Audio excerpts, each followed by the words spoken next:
Hello students, welcome to Global Online. This is Ankita Sood. So HPSET 2024 paper 1 के final revision के लिए most important questions की series आज मैं लेकर आई हूँ। स्टूडेंट्स, ये ऐसे क्वेश्चंस हैं जो कि अपकमिंग एग्जाम में ज़रूर आपको एज इट इज़ भी देखने को मिल सकते हैं।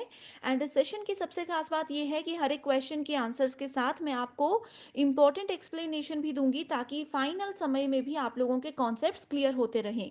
तो ये बहुत ज़्यादा ज़रूरी है कि आप सभी क्वेश्चंस को ध्यान से देखिए एंड इसी के साथ आपकी फाइनल रिवीजन बहुत अच्छे से हो जाएगी।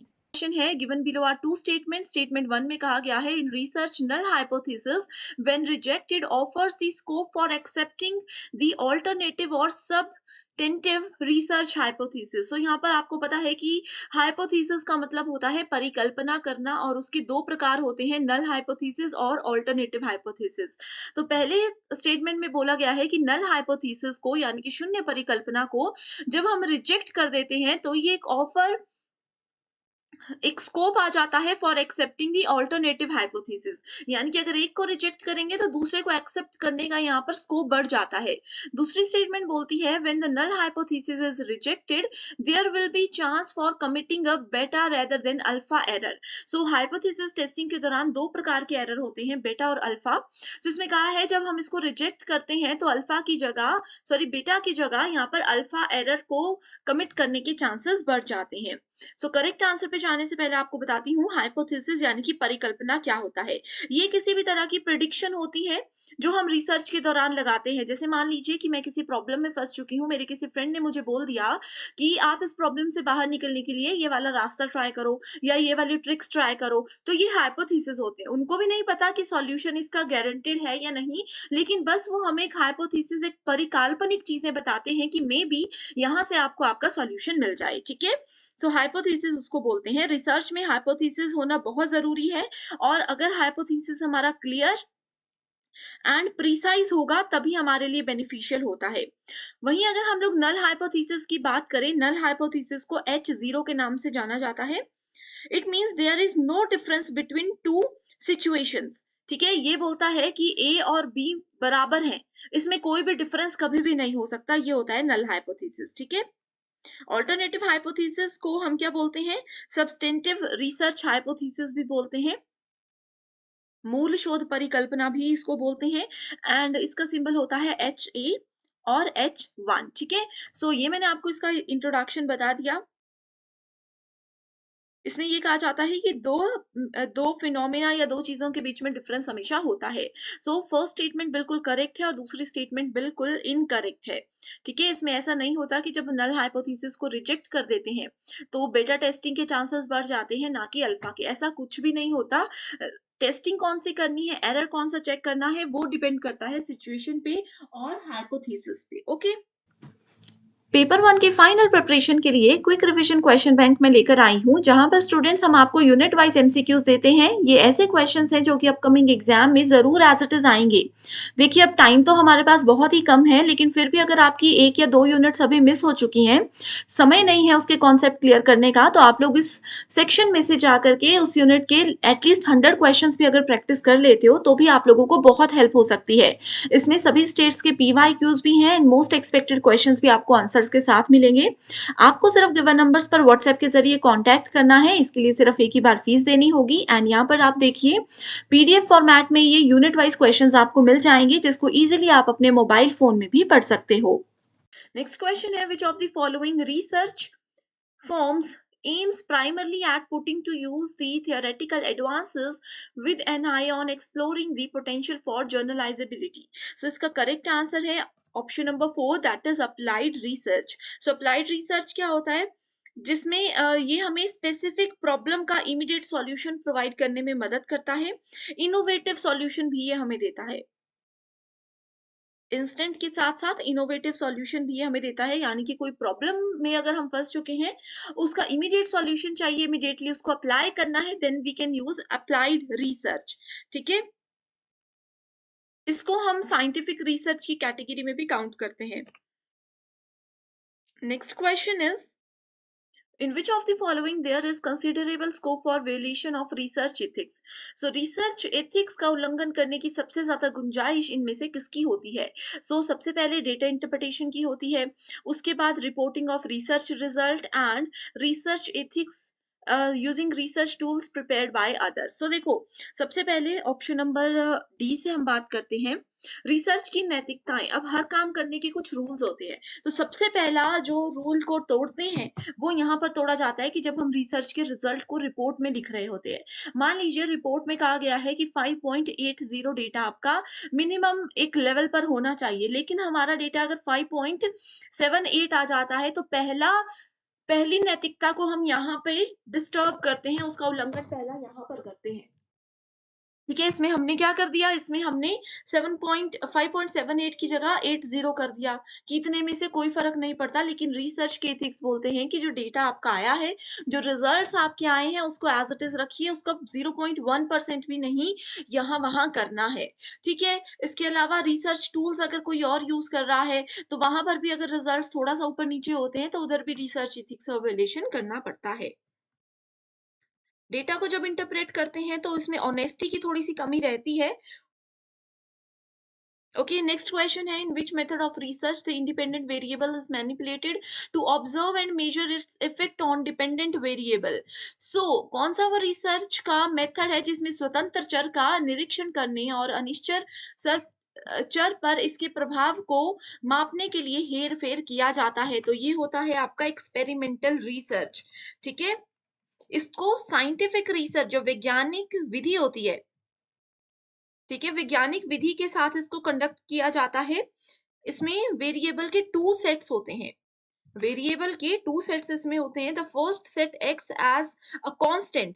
ठीक है, एक सेट जो है वो कांस्टेंट होता है, फिक्स रहता है एक ही पर्टिकुलर पॉइंट पर, which you use to measure the differences of the second set. Okay, already detail में हम ये सब चीजों को डिस्कस कर चुके हैं। नेक्स्ट है, in a research project using triangulation approach which of the following can form part of investigation on studying parental participation attitude and problems? Triangulation क्या होता है? Triangulation refers to the use of multiple methods of data source in qualitative research. जब भी qualitative research में हम लोग बहुत सारे तरीकों को या फिर बहुत सारे डेटा के सोर्सेस को यूज करते हैं एक साथ, उसको ट्रायंगुलेशन कहा जाता है। ठीक है, it also has been viewed as qualitative research strategy. जैसे कि मैंने बताया, क्वालिटेटिव रिसर्च स्ट्रेटेजी के अंदर ही इसको हमेशा हम लोग यूज करते हैं। करेक्ट आंसर यहाँ पर है option number 4, that is interview, observation and focused group discussion. ये इसके करेक्ट आंसर है। अगला क्वेश्चन है, qualitative research paradigm emphasises participant perspectives and uses empirico inductive approach। और स्टेटमेंट 2 बोलती है, एक ही अनुसंधान परियोजना में गुणात्मक और मात्रात्मक दोनों शोध प्रतिमानों का उपयोग करना ना तो संभव है और ना ही वांछनीय है। तो इसमें से कौन सी स्टेटमेंट करेक्ट है? तो इसमें से पहली स्टेटमेंट बिल्कुल करेक्ट है, दूसरी बिल्कुल गलत है। अगर हम यहाँ पे पार्टिसिपेशन पर्सपेक्टिव्स की बात करें, पार्टिसिपेशन पर्सपेक्टिव्स, ओके, ठीक है, ये क्या होते हैं, क्वालिटेटिव रिसर्च पैराडाइम जो है participant perspectives and use of empirico inductive approach को हमेशा यूज करती है। ये एज इट इज स्टेटमेंट है। कभी भी अगर आप लोग प्रीवियस ईयर क्वेश्चन में क्वालिटेटिव रिसर्च पैराडाइम्स की अगर बात करते हो, तो वहां पर ये आपको चीज नजर आएगी। एंड ये हमेशा किस पे फोकस करता है? गुणात्मक अनुसंधान प्रतिमान किस पे फोकस करते हैं? ये नेचर ऑफ फिनोमिना पे हमेशा फोकस करते हैं। इस चीज को आपने याद रखना है। ठीक है, एंड इस टाइप के जो भी रिसर्चर होते हैं, they always want to learn from the participant experience. यहाँ पे जो पार्टिसिपेंट पर्सपेक्टिव बोला गया है, यही इसका मतलब है कि जो आपके पार्टिसिपेंट होते हैं, उनके एक्सपीरियंस से, उनके नॉलेज से यहाँ पर ये काफी सारी चीजों को सीखते हैं। ओके, नेक्स्ट क्वेश्चन है, what is the usual sequence of steps in the scientific method? वैज्ञानिक पद्धति में चरणों का सामान्य क्रम क्या है? करेक्ट आंसर है यहाँ पर felt need which is creating the problem. देखो आप लोगों को कंफ्यूज करने के लिए क्वेश्चन को थोड़ा सा ट्रिकी किया गया है। एक्चुअल में मैंने आपको हमेशा बहुत बार बताया है कि हमेशा सबसे पहले प्रॉब्लम जनरेशन होता है। प्रॉब्लम होगा तभी तो रिसर्च करोगे, क्योंकि आपको उसका सॉल्यूशन चाहिए होगा। ठीक है, सो सबसे पहले problem formulation, that is creating the problem. Then आ जाता है identifying the difficulty and problem statement formulation, hypothesis making by identifying the variable.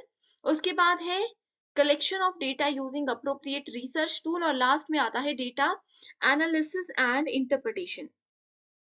ठीक है, सो देखो यहाँ पर तो कंफ्यूज तब भी स्टूडेंट्स होते हैं कि साइंटिफिक मेथड बोल दिया और स्टेटमेंट्स को थोड़ा सा कंफ्यूज करने के लिए बढ़ा दिया गया। एक्चुअल में चीजें यही होती हैं कि साइंटिफिक मेथड में सबसे पहले आता है आस्किंग द क्वेश्चंस। सबसे पहले क्वेश्चन पूछे जाते हैं, उसके बाद बैकग्राउंड रिसर्च की जाती है, उसके बाद यहाँ पर हाइपोथेसिस फॉर्मुलेशन होता है। ठीक है, हाइपोथेसिस फॉर्मुलेशन के बाद हाइपोथेसिस को टेस्ट किया जाता है, हाइपोथेसिस को टेस्ट किया जाता है, और उसके बाद यहाँ पर डेटा को एनालाइज किया जाता है, डेटा का एनालिसिस होता है। तो ये 5 स्टेप्स होते हैं साइंटिफिक रिसर्च के। अगला क्वेश्चन है what are the characteristic key features of quantitative research paradigm. So देखो क्वांटिटेटिव और क्वालिटेटिव रिसर्च पैराडाइम से बहुत क्वेश्चंस आते हैं। सो करेक्ट आंसर है ये एक हाइपोथेटिक और डिडक्टिव आर्ग्यूमेंट होता है। It lays stress on generalization to the population characteristics, and it emphasizes numeric data from a large number of people. So ये इसके रिगार्ड में बिल्कुल करेक्ट स्टेटमेंट्स हैं। अगला क्वेश्चन है identify sampling procedures in which units are chosen given an equal and independent chances. So वो कौन सा सैम्पलिंग का अप्रोच है जिसमें कि सबको इक्वल और इंडिपेंडेंट चांस दिया जाता है सिलेक्शन का।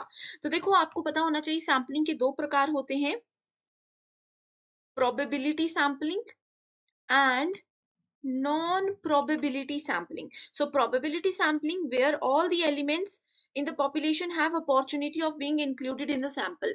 आपको पता है probability में सबको बराबर का अधिकार होता है, selection का पूरा सब में chances होते हैं। non probability में नहीं होता है, क्राइटेरिया होता है, so जो उस क्राइटेरिया को सेटिस्फाई करेगा उसका ही इसमें सिलेक्शन होता है। सो ये वाला जो है क्वेश्चन में जो पूछा गया है ये प्रोबेबिलिटी सैम्पलिंग नहीं है, ये नॉन प्रोबेबिलिटी है, इक्वल एंड इंडिपेंडेंस चांस। सो इसमें देखो कौन कौन से है, इसमें है पहला आपका dimensional sampling, random sampling and systematic sampling.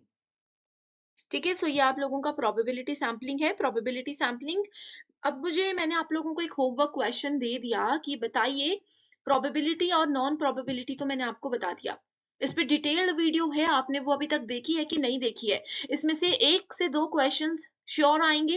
And आप लोगों ने जो रिक्वेस्ट मुझे की है कि यूनिवर्सिटीज पे वीडियो मैं लेकर आऊं, तो जरूर आपकी रिक्वेस्ट मैं पूरा करूंगी। कल मैं कोशिश करूंगी कि जितनी भी एंशिएंट इंडियन यूनिवर्सिटीज हैं उन पे वीडियोस लेकर आऊं। तब तक आप मुझे ये बताइए कि सैम्पलिंग पे वीडियो आपने देखी है या नहीं, क्योंकि इसमें से जरूर क्वेश्चन आएगा और बहुत इजी एंड स्कोरिंग टॉपिक ये रिसर्च में आ जाता है। ठीक है, रिसर्च के जो स्टेप्स होते हैं उसी के अंदर ये सैम्पलिंग का प्रोसेस भी होता है, तो ये एक बहुत इंपॉर्टेंट और डिटेल्ड टॉपिक है, राइट।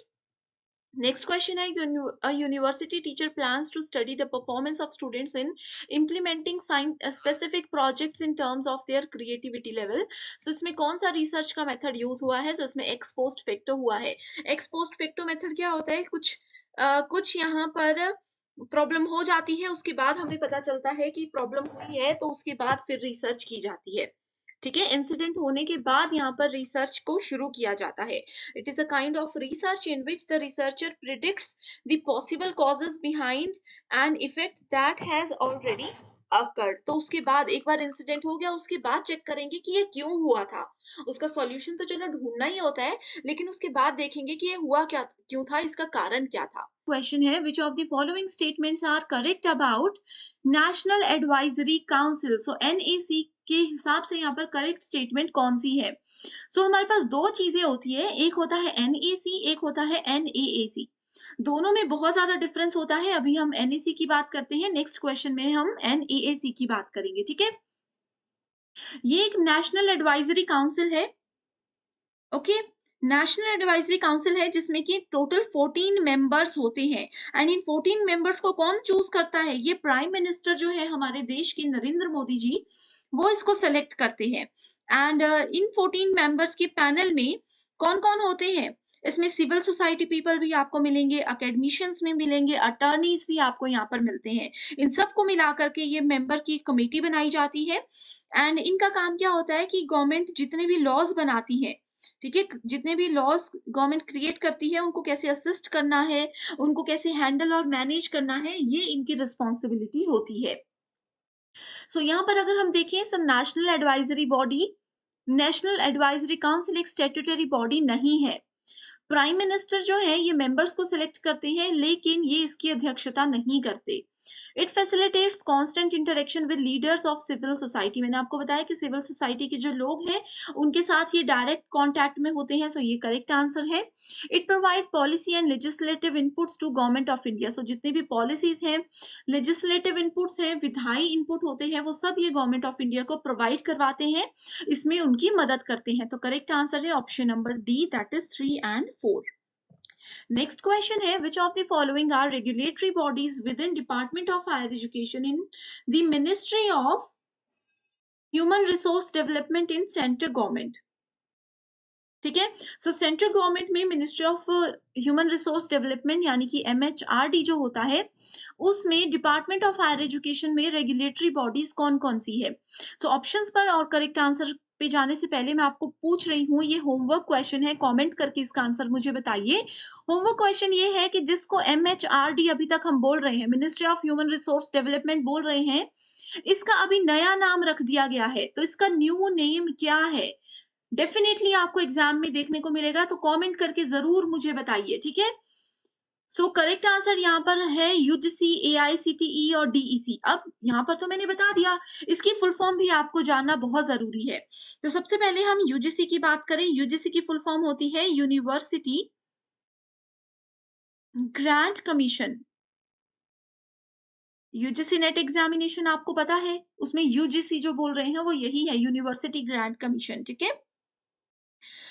उसके अलावा यूनिवर्सिटी ग्रांट कमीशन जो है ये एक रेगुलेटरी बॉडी है, जैसे कि क्वेश्चन में कहा गया है। उसके अलावा आता है AICTE। ये क्या है? इसकी फुल फॉर्म है all India council for technical education. जितने भी टेक्निकल एजुकेशन है, जितने भी टेक्निकल कोर्सेज हैं, उनकी पूरी जानकारी के लिए AICTE, उनको पूरा हैंडल करने की रिस्पॉन्सिबिलिटी इसी की होती है। नेक्स्ट है DEC, distance education council. Distance education के बारे में आपने जरूर सुना होगा, तो ये डिस्टेंस एजुकेशन काउंसिल होता है। नेक्स्ट आ जाता है NUEPA। इसका मतलब है national university of educational planning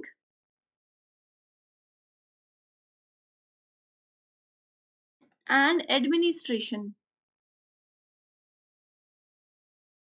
okay, ICSSR ये होता है इंडियन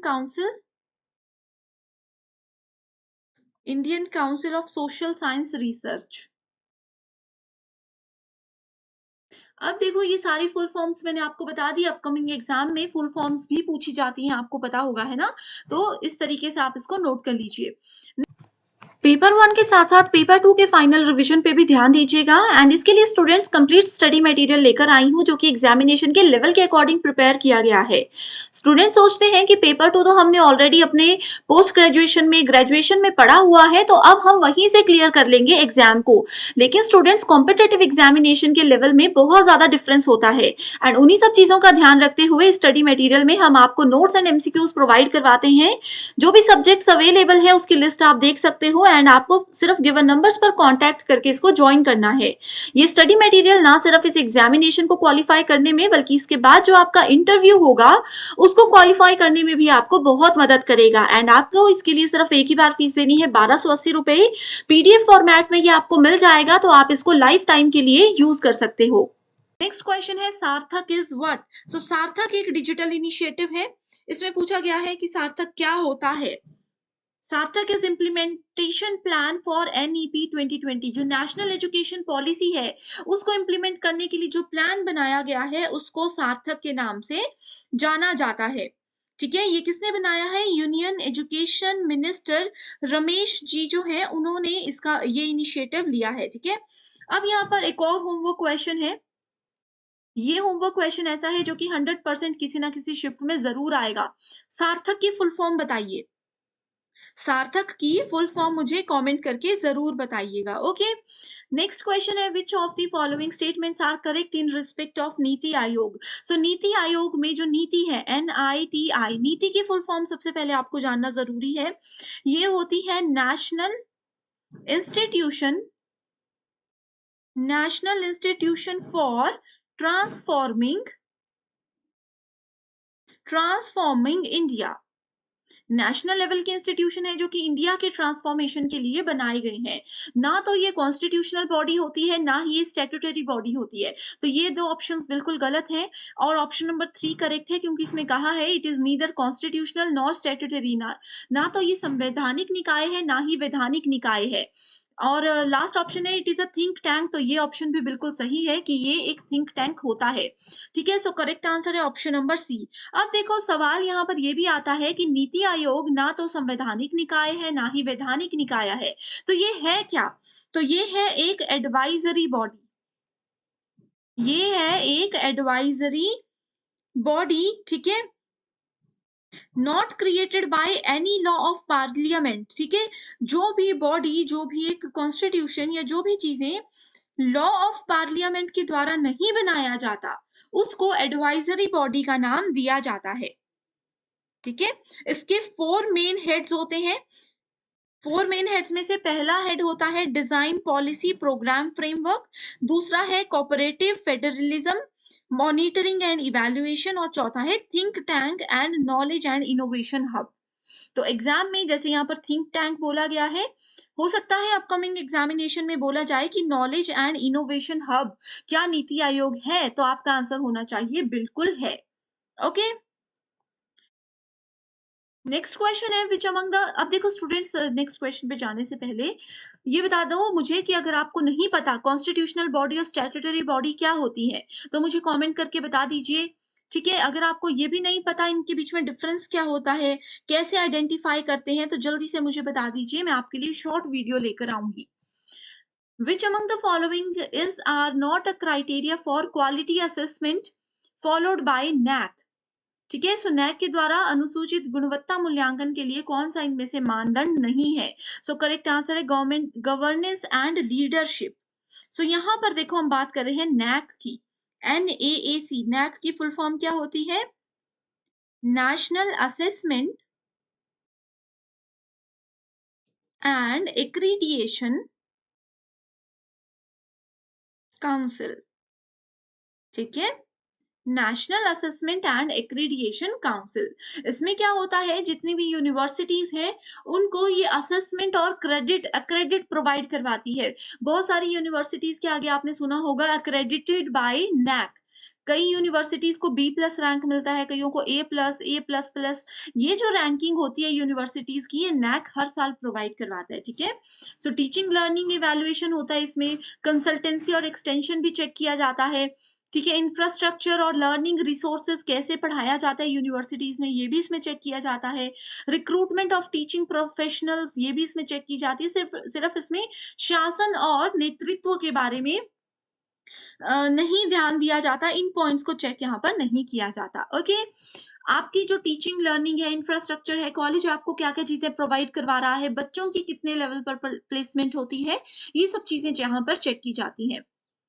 देखो फुल फॉर्म देख सकते हो। नेक्स्ट क्वेश्चन है, during the Vedic period the higher level of education had specialised curriculum. So Vedic period में क्या यूज किया जाता था, इसमें गुरुकुल शिक्षा दी जाती थी, है ना। गुरुकुल शिक्षा मैं आप लोगों को बता चुकी हूँ। सो वैदिक पीरियड में गुरुकुल शिक्षा जो दी जाती थी उसमें क्या होता था, टीचर के घर पे जाकर के बच्चे रहते थे और वहीं पर टीचर उनको पढ़ाते थे। तो स्पेशलाइज्ड करिकुलम होता था जिसमें उनको philosophy, grammar, language, literature, astronomy, logic, ये सब चीजें सिखाई जाती थी। मॉरल लेसन्स यहाँ पर बच्चों को सिखाए जाते थे, स्क्रिप्चुअल सिखाई जाती थी, वैदिक लिटरेचर सिखाया जाता था। अगला क्वेश्चन है, which initiative focuses on improving the quality of education at school level in India? So school level की एजुकेशन जो है इंडिया में, उसकी क्वालिटी को इम्प्रूव करने के लिए एक इनिशिएटिव लिया गया है जिसका नाम है स्टार्स। ठीक है, हिंदी में इसको सितारे नहीं कहा जाता, स्टार्स ही कहा जाता है। ओके, स्टार्स की फुल फॉर्म है strengthening teaching learning and resulting for states.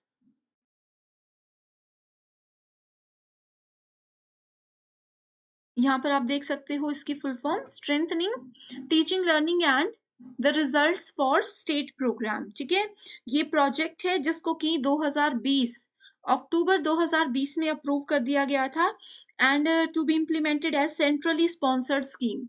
तो एग्जाम में ये पूछा जा सकता है कि क्या ये एक सेंट्रली स्पॉन्सर्ड स्कीम है या फिर नहीं है, तो बिल्कुल ये एक ऐसी ही स्कीम है। इसको 6 इंडियन स्टेट्स में यूज किया जा रहा है, जिसमें हिमाचल प्रदेश, केरला, मध्य प्रदेश, महाराष्ट्र, उड़ीसा, राजस्थान और अ, राजस्थान में है, और समग्र शिक्षा अभियान जो है उसके अंदर इसको कंसिडर किया गया है। अगला क्वेश्चन है, some important recommendations of Kothari commission were. So Kothari commission ने कुछ महत्वपूर्ण सिफारिशें दी थी, जिसमें क्या क्या चीजें आती हैं? Establishment of clusters of advancement centres in major universities. जो मेजर यूनिवर्सिटीज हैं उसमें कोर्सेज को और बढ़ावा देना, उसमें और सेंटर्स को और पॉइंट्स को इंक्लूड करना इसके अंदर आता था। नेक्स्ट इसमें बोला गया है एस्टैब्लिशमेंट ऑफ 6 मेजर यूनिवर्सिटीज, यानी कि 6 और बड़ी यूनिवर्सिटीज बनाई जाए, ये भी कोठारी कमीशन में कहा गया था। Improving quality and content of lecturing, यानी कि व्याख्यान की गुणवत्ता और सामग्री में सुधार लाना भी इसमें कहा गया था। इसके अलावा कोठारी कमीशन ने ज्यादातर फोकस इस चीज पर किया था कि जो भी हमारी रीजनल लैंग्वेजेस होती हैं, ठीक है, जैसे कि जिस भी स्टेट में आप रहते हो, जैसे कि आप लोग अगर मध्य प्रदेश में रहते हो वहां की कोई स्पेसिफिक लैंग्वेज है, आप लोग महाराष्ट्र में रहते हो वहां की कोई रीजनल लैंग्वेज है, तो उस लैंग्वेज में बच्चों को पढ़ाया जाए, खास करके 1 से कक्षा 5 तक तो जरूर पढ़ाया जाए। ठीक है, संस्कृत पे बच्चों को कंपलसरी होनी चाहिए, क्योंकि संस्कृत हमारी एक देश की बहुत इंपॉर्टेंट भाषा है, जिसके बारे में बच्चों को आगे आने वाले समय में ज्ञान नहीं होगा, अभी भी नहीं है। बहुत सारे आप भी जो वीडियोस देख रहे हैं आपको भी संस्कृत का नॉलेज नहीं होगा। तो कोठारी कमीशन में यही बोला है कि अपनी रीजनल लैंग्वेज संस्कृत और इंटरनेशनल लैंग्वेजेस जैसे कि इंग्लिश हो गई, मेजर फोकस उन लैंग्वेजेस पे रहना चाहिए। विमेन एजुकेशन पर यहाँ पर ध्यान देने को कहा गया था। Okay, The country which has the highest number of higher education institution is, so India में सबसे ज्यादा हायर एजुकेशनल इंस्टीट्यूशन है। 2021 जुलाई में एक एनालिसिस हुआ था जिसमें इंडिया में 5288 यूनिवर्सिटीज हैं, हायर एजुकेशनल इंस्टीट्यूशंस हैं। तो बाकी की डिटेल्स जैसे आपके डेटा के लिए हैं, आप लोगों को बस ये याद रखना है कि इंडिया ही सबसे ज्यादा number of higher educational institutions होते हैं यहाँ पर। ठीक है, नेक्स्ट क्वेश्चन है, which of the following entries of Indian Constitution deal with the coordination and determination of standards in institutions of higher education or research or scientific and technical institutions? So इसमें है entry number 66. So coordination और determination जो भी है institutions के standard की, ठीक है, उनके education की, research की, scientific और technical institutions की, वो सारी entry number 66 के अंदर ही आता है इंडियन कॉन्स्टिट्यूशन के अंदर। ओके, सो हायर एजुकेशन जितने भी 63 से लेकर 66 तक है ना, ये सारे ही वैसे इंडियन कॉन्स्टिट्यूशन में है जो कि हायर एजुकेशन के सिस्टम को डील करते हैं, लेकिन सबकी अलग अलग रिस्पॉन्सिबिलिटी, सबके अंदर अलग अलग चीजें कही गई हैं। अगला क्वेश्चन है, there shall be equality of opportunity for all citizen in matters related to employment or appointment to any office under the state is assured by, so it is assured by article number 16. So article number 14 to 18 Indian Constitution contain provision for right to equality. Right to equality article number 14 से 18 के बीच में आता है। The right to equality forms part of the basic structure of Indian Constitution which cannot be amended. It is one of the 6 fundamental rights which is provided to citizen of India by the Constitution. So 6 fundamental rights में से एक बहुत important right ये भी है right to equality, की सबको एक बराबर का अधिकार मिलना चाहिए, चाहे वो एजुकेशन से रिलेटेड है, चाहे किसी भी चीज से रिलेटेड है। अगला क्वेश्चन है, which of the following are the objectives of Rashtriya Uchchatar शिक्षा अभियान, यानी कि रूसा के ऑब्जेक्टिव्स क्या क्या है। सो करेक्ट आंसर है to improve the overall quality of state institution, किसी भी राज्य संस्थान की ओवरऑल जो गुणवत्ता है उसको बढ़ाना। Adequate availability of quality faculty, एक अच्छे पर्याप्त और सुनिश्चित जो शिक्षक है वो वहां पर होने चाहिए। और तीसरा है to create new institutions through upgradation of existing autonomous colleges, जो अभी तक के कॉलेजेस हैं, ऑटोनॉमस कॉलेजेस हैं, स्वायत्त कॉलेजेस जो हैं, उनको उनको अपग्रेड करके नए इंस्टीट्यूशंस को यहाँ पर बनाना इसमें कहा गया है। Which of the following statements are correct about central universities? So central universities क्या होती हैं? They are established under Act of Parliament. आप लोगों को central universities, private universities, state universities and deemed universities के बारे में जरूर पढ़कर जाना है, ठीक है। तो ये एक्ट ऑफ पार्लियामेंट के अंदर एस्टेब्लिश की जाती हैं। The president of India acts as visitor of the university, तो ये सिर्फ इसमें विजिटर की तरह काम कर सकते हैं। The president has the power to nominate some members to the executive. So central universities की जो टीम होती है, मैनेजमेंट टीम होती है, उसके जो मेंबर्स हैं उनको नॉमिनेट करने की पावर प्रेसिडेंट में होती है। तो ये है ABC correct answer. The main role of UGC in higher education is to provide funds to universities, ठीक है। और भी बहुत सारे रूल्स होते हैं यूनिवर्सिटी ग्रांट कमीशन के, जैसे कि काफी चीजें यहाँ पर ग्रांट करवाई जाती हैं, लेकिन मेजर जो है, मेन रोल जो है इन चार ऑप्शंस में से ऑप्शन नंबर 4 करेक्ट है, to provide funds to universities. अगला क्वेश्चन है, which of the following ancient Indian universities the culture and civilization of Tibet was built mainly through the writing of the scholars. So correct answer है Vikramshila university. अब देखो students, कुछ Indian ancient Indian universities हैं, जैसे कि विक्रमशिला, नालंदा, जगादला, मिथिला, इनसे sure question आप लोगों को एग्जाम में आएगा। आप लोगों ने आई होप अभी तक, क्योंकि एग्जाम में कम टाइम है, आप लोगों ने आई होप ये सभी यूनिवर्सिटीज को पढ़ लिया होगा। कौन सी यूनिवर्सिटी में क्या पढ़ाया जाता था, इनका मेजर फोकस किस चीज पर रहता था, क्या क्या सब्जेक्ट से। अगर आप सबने आई होप ये सब पढ़ लिया है, अगर नहीं पढ़ा है अभी भी, तो मुझे कॉमेंट करके बता दीजिए, मैं इस पे एक सेपरेट वीडियोज लेकर आऊंगी जिसमें ट्रिक्स के साथ आपको बताऊंगी कि ये पॉइंट्स को कैसे याद रखना है। तो मुझे कमेंट करके लिख दीजिए कि यूनिवर्सिटीज पे वीडियो मैं बना दूं। ओके, नेक्स्ट क्वेश्चन है, the ancient Indian university known as the chief centre for advanced and specialised studies in Nyaya और logic was. So it was Mithila university. देखो 4 यूनिवर्सिटीज के नाम यहाँ पर भी हैं। ऑलरेडी वैसे तो हम डिस्कस कर चुके हैं, नहीं देखे हैं वो वीडियोस, तो आप मुझे जल्दी बता दीजिएगा। Okay, next is, which of the following commission or committee in the post independent India has paid attention at all the levels of education? So levels, हर एक एजुकेशन के लेवल पर कोठारी कमीशन ने ध्यान दिया है। Identify the NITI Aayog 3-year action agenda items related to the field of higher education. Autonomy direct answer पर ही जाती हैं। ऑटोनॉमी फॉर टॉप कॉलेजेस, शीर्ष कॉलेजों के लिए स्वायत्तता ये प्रोवाइड करवाता है।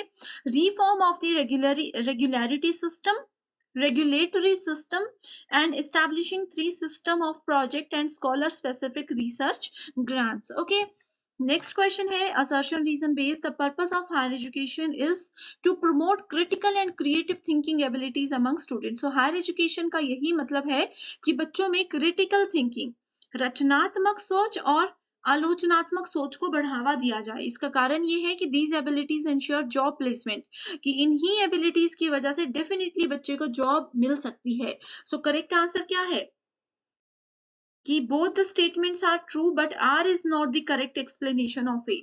ठीक है, अगर बच्चा क्रिटिकल और क्रिएटिव थिंकिंग रखता है तो हायर एजुकेशन का रोल ये है, बिल्कुल सही है। जॉब्स लेने में भी उसको इस टैलेंट की वजह से मदद मिलती है, लेकिन ये जरूरी नहीं कि हायर एजुकेशन अगर ये फैसिलिटी या एबिलिटी प्रोवाइड करवाता है तभी बच्चे को जॉब प्लेसमेंट मिलेगी। इसलिए ऑप्शन नंबर बी है यहाँ पर correct. Which of the following statements are correct about National Assessment and Accreditation Council? मतलब NAC की बात की गई है। ओके, देखो नैक के बारे में पहले भी क्वेश्चन था, अभी भी क्वेश्चन है, तो स्टेटमेंट्स नैक हो गया, यूजीसी हो गया, एआईसीटीई, रूसा, इनके बारे में सब कुछ पढ़कर जाइए, ठीक है? नैक एक ऑटोनॉमस इंस्टीट्यूशन है, स्वायत्त संस्था है। It is tasked with responsibility of assessing and accrediting institution of higher education। ठीक है, तो ये इसके नाम से ही पता चल रहा है, असेसमेंट और क्रेडिट प्रोवाइड करवाना इनकी रिस्पॉन्सिबिलिटी है। अब यहाँ पर इनके पूछा है कि इसका ऑफिस जो है वो दिल्ली में है and it has regional offices, यानी कि रीजनल छोटे छोटे जगह, छोटे छोटे क्षेत्रों में भी इनके ऑफिस हैं। ये दोनों स्टेटमेंट्स बिल्कुल गलत हैं। अब मुझे बताइए कि नैक जो है, ये जो काउंसिल है, इनका हेड ऑफिस कहाँ है? कमेंट करके बताइएगा, एग्जाम में जरूर आएगा। Which of the following has been the basis for introduction of yoga in teacher training courses? So teacher training courses के अंदर योगा को इंट्रोड्यूस किया गया किसके अंदर? नेशनल पॉलिसी ऑन एजुकेशन 1986 के अंदर। अभी जो आप लोग पढ़ रहे हो ना एनईपी 2020, जिसके बारे में हम बात कर रहे हैं, नेशनल एजुकेशन पॉलिसी 2020, ये क्या है? पहले यही पॉलिसी होती थी, नेशनल पॉलिसी ऑन एजुकेशन इसका नाम था। 2020 में इसका नाम थोड़ा सा चेंज कर दिया गया और इसमें नई चीजों को ऐड किया गया। इस पे भी एक सेपरेट वीडियो लाई हूँ, 100% श्योर क्वेश्चन यहाँ से आता है। इस पे एक सेपरेट वीडियो लाई हूँ, नहीं देखी है तो कमेंट कीजिए, मैं लिंक आपके साथ जरूर शेयर कर दूंगी। ओके, अगला क्वेश्चन है, the scheme of government of India was launched for the development of secondary education in public schools. So ये स्कीम है RMSA। RMSA मतलब राष्ट्रीय माध्यमिक शिक्षा अभियान। आप लोगों ने गवर्नमेंट स्कूल्स में ये चीजें जरूर सुनी होगी। राष्ट्रीय माध्यमिक शिक्षा अभियान के अंदर उनको बेस्ट एजुकेशन प्रोवाइड करवाई जाती है, बेस्ट रिसोर्सेज प्रोवाइड करवाए जाते हैं। NMEICT की फुल फॉर्म क्या है? इसकी फुल फॉर्म है national mission on education through information and communication technology, यानी कि ये एक राष्ट्रीय मिशन है।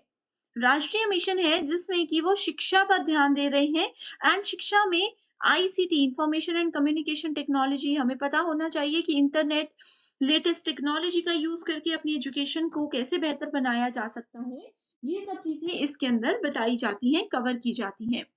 Which of the following emphasized that education needs to be managed in an atmosphere of utmost intellectual rigors, seriousness of purpose and of freedom essential for innovation and creativity? So correct answer है option number B, that is National Policy on Education 1986। सबसे पहला question है, a teacher decides to form 6 groups of students and assign a sub theme to each group for discussion and reporting। So देखो teacher ने क्या किया, पूरे class में जितने भी बच्चे हैं उनके 6 ग्रुप्स बना दिए एंड हर एक ग्रुप को एक सब थीम, एक अलग से कोई थीम दे दी जिसके ऊपर उनको कहा गया कि वो चर्चा और रिपोर्टिंग करेंगे। So which kind of communication model will best describe his और her strategy in this regard. So इस तरीके से जो टीचर ने पैटर्न को फॉलो किया है, ये कौन सी स्ट्रेटेजी उन्होंने फॉलो किया, कौन सा मॉडल इन्होंने फॉलो किया है, ये पूछा जा रहा है। सो करेक्ट आंसर है ट्रांजेक्शनल मॉडल। सो देखो कम्युनिकेशन, सबसे पहले मैं थोड़ा सा बता देती हूँ कि कम्युनिकेशन क्या होता है। इन्फॉर्मेशन, एक पर्सन अगर दूसरे पर्सन को शेयर करता है, कोई भी डेटा शेयर करता है, उसको कम्युनिकेशन बोलते हैं। इसमें आप आइडियाज भी शेयर करते हो और सामने वाला जब उस चीज को अच्छे से समझ जाता है, उस चीज को अच्छे से रिसीव कर लेता है, तो ही कम्युनिकेशन को सक्सेसफुल माना जाता है। ओके, सो यहाँ पर जैसे ट्रांजेक्शनल मॉडल की बात करें, सो ये कम्युनिकेशन का एक ऐसा मॉडल होता है जहां पर जितने भी लोग होंगे उस पर्टिकुलर ग्रुप में, वो सब पूरे तरीके से उसमें पार्टिसिपेट करते हैं, इंफॉर्मेशन को रिसीव भी करते हैं, इंफॉर्मेशन को सेंड भी करते हैं। ठीक है, जो भी मैसेज होता है उसको बोलते भी हैं, रिसीव भी करते हैं। ठीक है, अपनी अपनी बारी जब जिसकी आएगी वो उस अकॉर्डिंग वहां पर काम करते हैं। सो जैसे ट्रांजेक्शनल मॉडल की बात की, एक ग्रुप में मान लीजिए 3 बच्चे हैं, हर एक ग्रुप में जो भी स्टूडेंट है वो मैसेज को रिसीव भी कर रहे हैं और मैसेज को सेंड भी कर रहे हैं, समझ भी रहे हैं। ठीक है, इस मॉडल में क्या होता है, कम्युनिकेशन हमेशा डायनामिक होती है।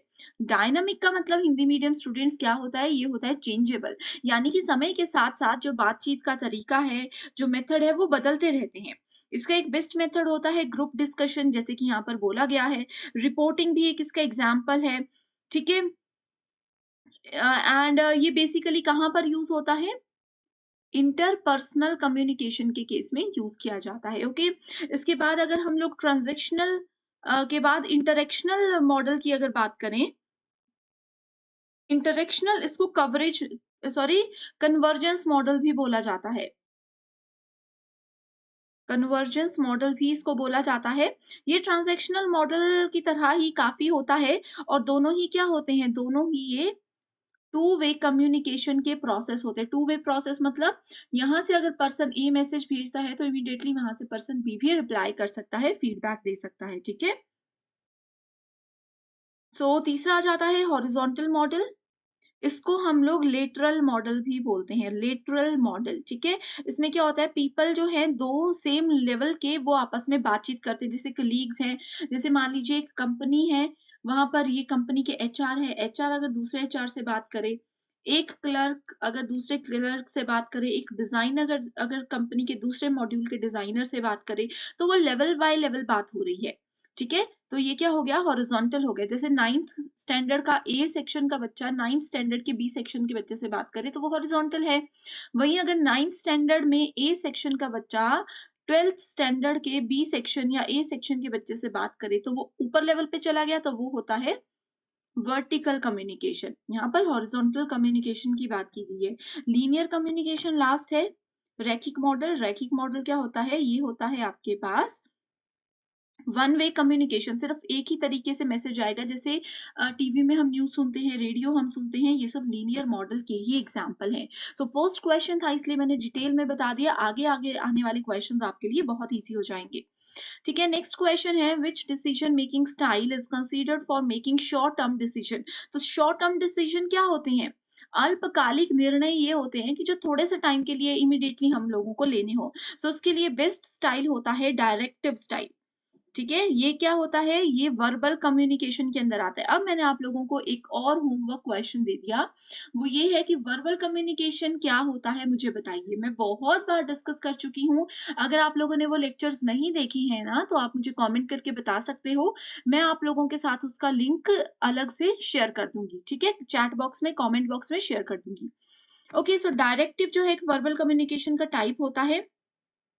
ये थोड़ा-सा लॉजिकल डिसीजन मेकिंग का प्रोसेस होता है। इसमें क्या होता है कि एकदम से डिसीजन लेना पड़ जाता है ना जब, तो इसको हम यूज़ कर सकते हैं, ठीक है? It effectively make a choice, एकदम से चॉइस लेते हैं और वो भी इफेक्टिव होती है। There style is valuable for making short term decision. ये कभी भी शॉर्ट टर्म की बात करें तो यही बेस्ट होता है, ठीक है? शॉर्ट टर्म डिसीजंस होते हैं जहाँ पर हम किसी भी डिसीजन को फोकस करके उसको यूज करते हैं, बेस्ट यूज ऑफ रिसोर्सेज, जो भी रिसोर्सेज है उसको बेस्ट यूज यहाँ पर किया जाता है।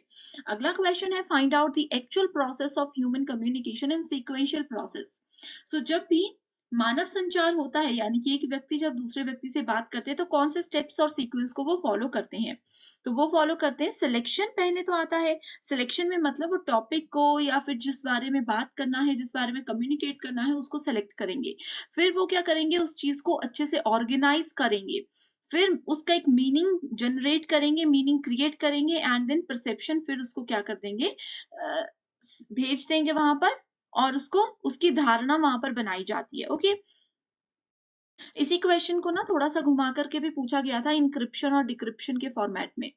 अगर आप लोगों ने वो वीडियो देखी है, तो ठीक है, नहीं तो मुझे ना कमेंट करके बताइए कि एन्क्रिप्शन और डिक्रिप्शन वाली वीडियो का लिंक मैं आपको दे दूँ। Next question is in the communication process when the sender and the receiver interchanging their roles in respect of sending and receiving message, it is called what?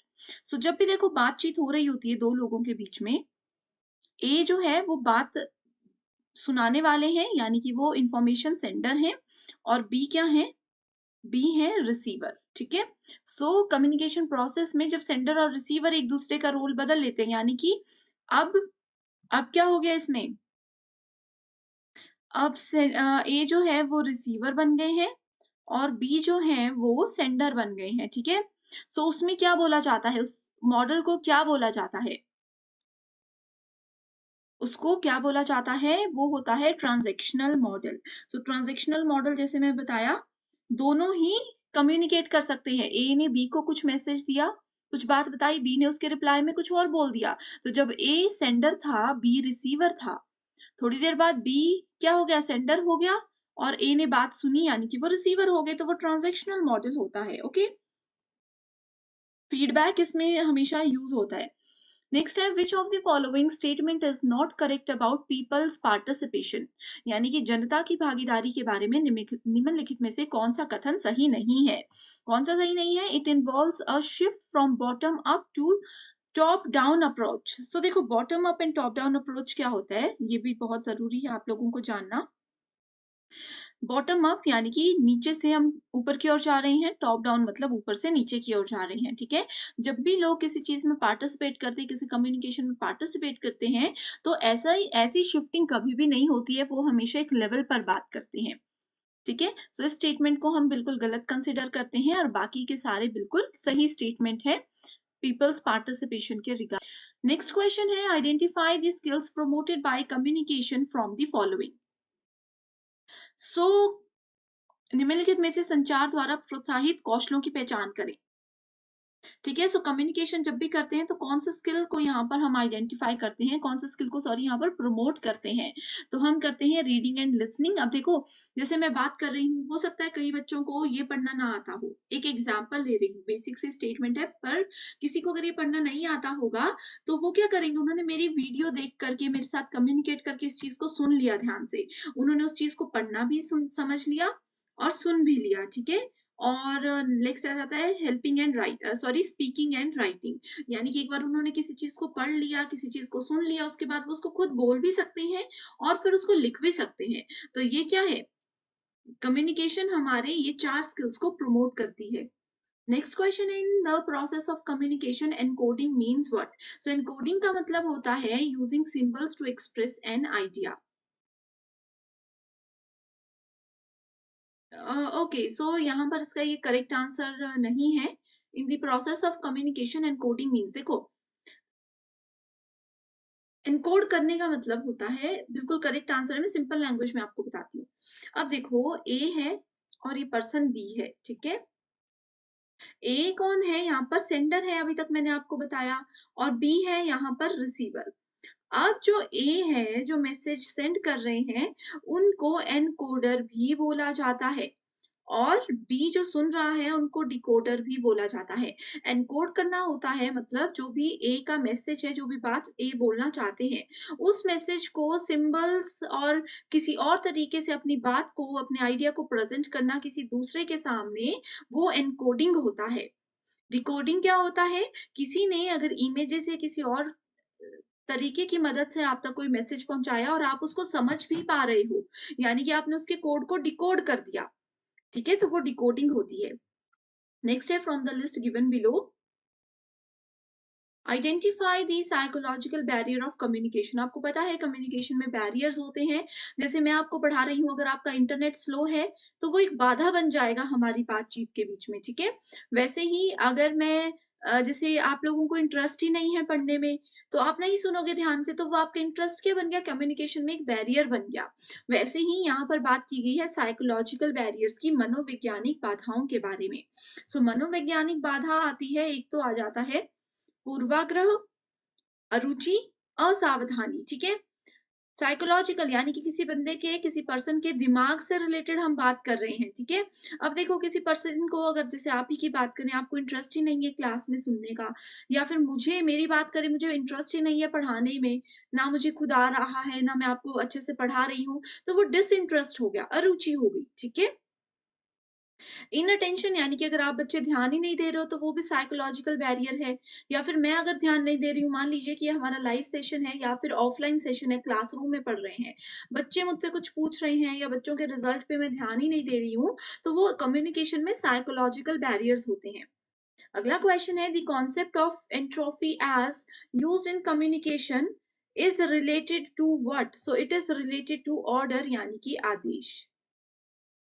अगला question है differentiation between acceptance and non acceptance of certain stimuli in classroom communication is the basis of what.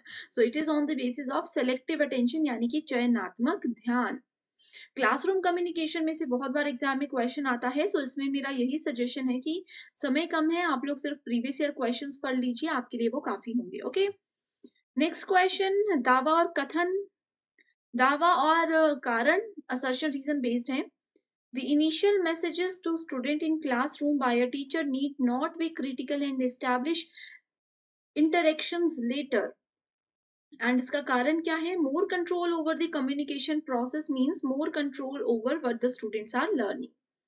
ठीक है, so initial message जो होता है classroom में जो students को दिया जाता है एक टीचर के द्वारा, वो ज्यादा क्रिटिकल भी नहीं होना चाहिए जिससे कि इंटरेक्शन बाद में स्टैब्लिश ना हो सके। इसका कारण ये है more control over the communication process means more control over what the students are learning. यानी कि अगर हम कम्युनिकेशन यानी कि संचार जो संप्रेषण होता है उसकी बात पर ज्यादा कंट्रोल करें, उसको ज्यादा नियंत्रण में रखने की कोशिश करें, तो यानी कि स्टूडेंट्स जो सीख रहे हैं कहीं ना कहीं हम इनडायरेक्टली उस चीज को भी कंट्रोल कर रहे हैं। तो ऐसा कुछ भी नहीं होता क्लास में। फालतू की कम्युनिकेशन को कंट्रोल करने एक टीचर की रिस्पॉन्सिबिलिटी होती है, लेकिन उसका फर्क स्टूडेंट क्या सीख रहे हैं उस पर बिल्कुल भी नहीं पड़ता। ओके, सो इसलिए करेक्ट आंसर है option number 3। Next question is assertion reason based question है। To communicate well in classroom is a natural ability. कक्षा में अच्छे से बातचीत करना एक प्राकृतिक क्षमता है। Effective teaching in classroom demands knowledge of communication process. यानी कि अगर मैं कक्षा में आपको अच्छे से पढ़ाना चाहती हूँ तो उसके लिए मुझे कम्युनिकेशन करना अच्छे से आना चाहिए। तो ये वाली स्टेटमेंट बिल्कुल ट्रू है। टीचर का नॉलेज, टीचर्स के स्किल्स, हमने टीचिंग एप्टीट्यूड में ये बार बार पढ़ा है कि टीचर के पास स्किल्स होना चाहिए, उनके पास नॉलेज होना चाहिए, लेकिन साथ में उनमें कम्युनिकेशन स्किल्स भी होनी चाहिए। कि उनको ज्ञान तो बहुत है लेकिन उनको उनके वर्ड्स क्लियर नहीं है, उनको अच्छे से बात करना नहीं आता। ठीक है, और कम्युनिकेट करना क्लास में एक नेचुरल एबिलिटी नहीं होती, नेचुरली किसी में भी नहीं होता, वो सीख जाता है समय के साथ साथ एक टीचर। ओके, नेक्स्ट क्वेश्चन है classroom communication is transactional process. Transactional हम डिस्कस कर चुके हैं। ठीक है, कारण ये है कि a teacher does not operate under the assumption that students responses are purposive। सो दोनों ही स्टेटमेंट्स ट्रू भी हैं और आर इसका बिल्कुल करेक्ट एक्सप्लेनेशन भी बता रहा है। ट्रांजैक्शनल प्रोसेस में क्या होता है, प्रॉपर ट्रांजैक्शन को फॉलो किया जाता है। ठीक है, यहाँ पर एक सीक्वेंस को, एक रोल को फॉलो किया जाता है। ठीक है, जैसे कि जिसमें सेंडर होते हैं, रिसीवर होते हैं, वो क्या करते हैं, सेंडर ने मैसेज यहाँ से भेजा, रिसीवर ने उसका फीडबैक दिया। ठीक है, और इस समय रिसीवर क्या बन गया था, सेंडर बन गया था, सेंडर क्या बन गया था, रिसीवर बन गया था। नेक्स्ट क्वेश्चन है which of the following set of statement is correct for describing human communication. So इससे रिगार्डिंग में करेक्ट आंसर है non verbal communication can stimulate the ideas. Non verbal communication मतलब जो गैर मौखिक होती है, जिसमें बोला नहीं जाता, इशारे वगैरह किए जाते हैं, तो आइडियाज को वो स्टिमुलेट करता है। दूसरा है communication can not break down. ठीक है, कम्युनिकेशन को बीच में रोका नहीं जा सकता। नेक्स्ट है more communication means more effective learning by students. यानी कि जितनी ज्यादा कक्षा में बात होगी उतने ज्यादा जो है बच्चे सीखेंगे।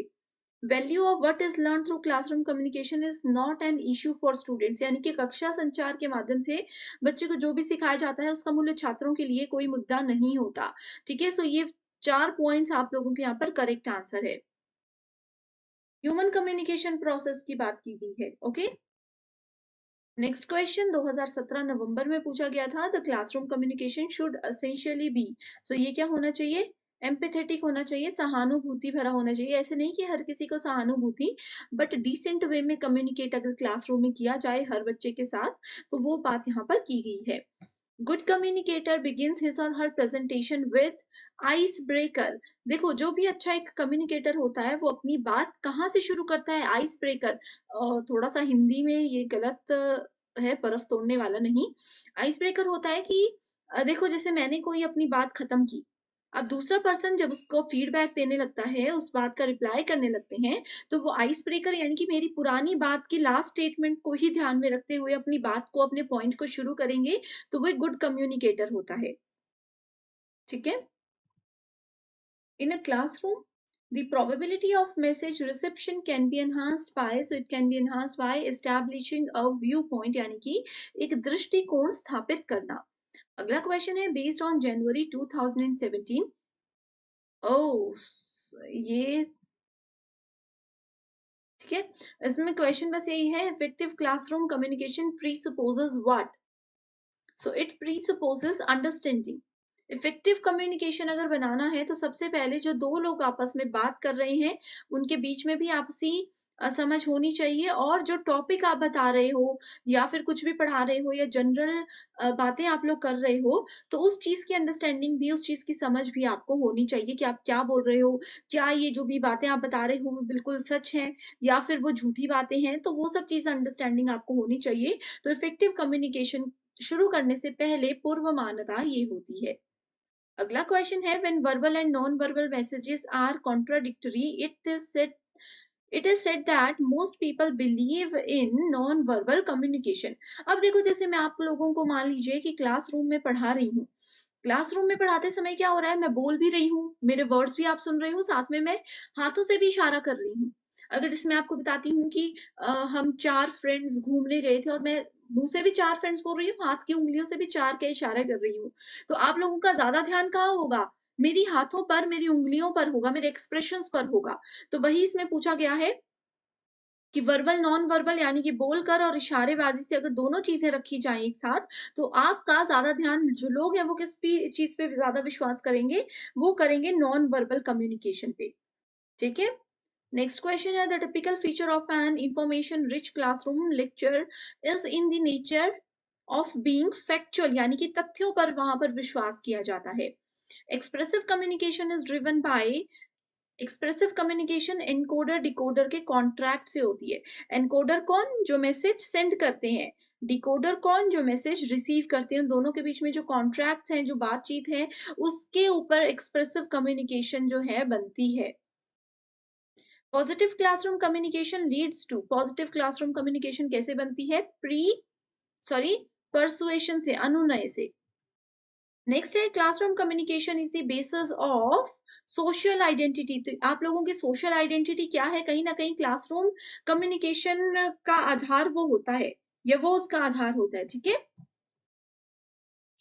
Identify the important element a teacher has to take cognizance of while addressing student in a classroom. So it is voice modulation, यानी कि ध्वनि मॉड्यूलेशन। अपनी आवाज स्टूडेंट्स को कब लो रख टीचर्स को कब लो रखनी है, कब हाई पिच में बोलना है, स्टूडेंट्स को अटेंटिव रखने के लिए, ये बहुत इंपॉर्टेंट होता है। यही बोला है इसमें कि identify important element a teacher has to take, यानी कि टीचर को वो कौन से एलिमेंट, कौन सी चीज पर फोकस करना चाहिए जब वो किसी स्टूडेंट को क्लासरूम में एड्रेस कर रहे हैं, यानी कि उनको पॉइंट आउट करके कुछ बता रहे हैं। अगर बेसिक क्वेश्चन पूछना है तो आवाज लो होनी चाहिए।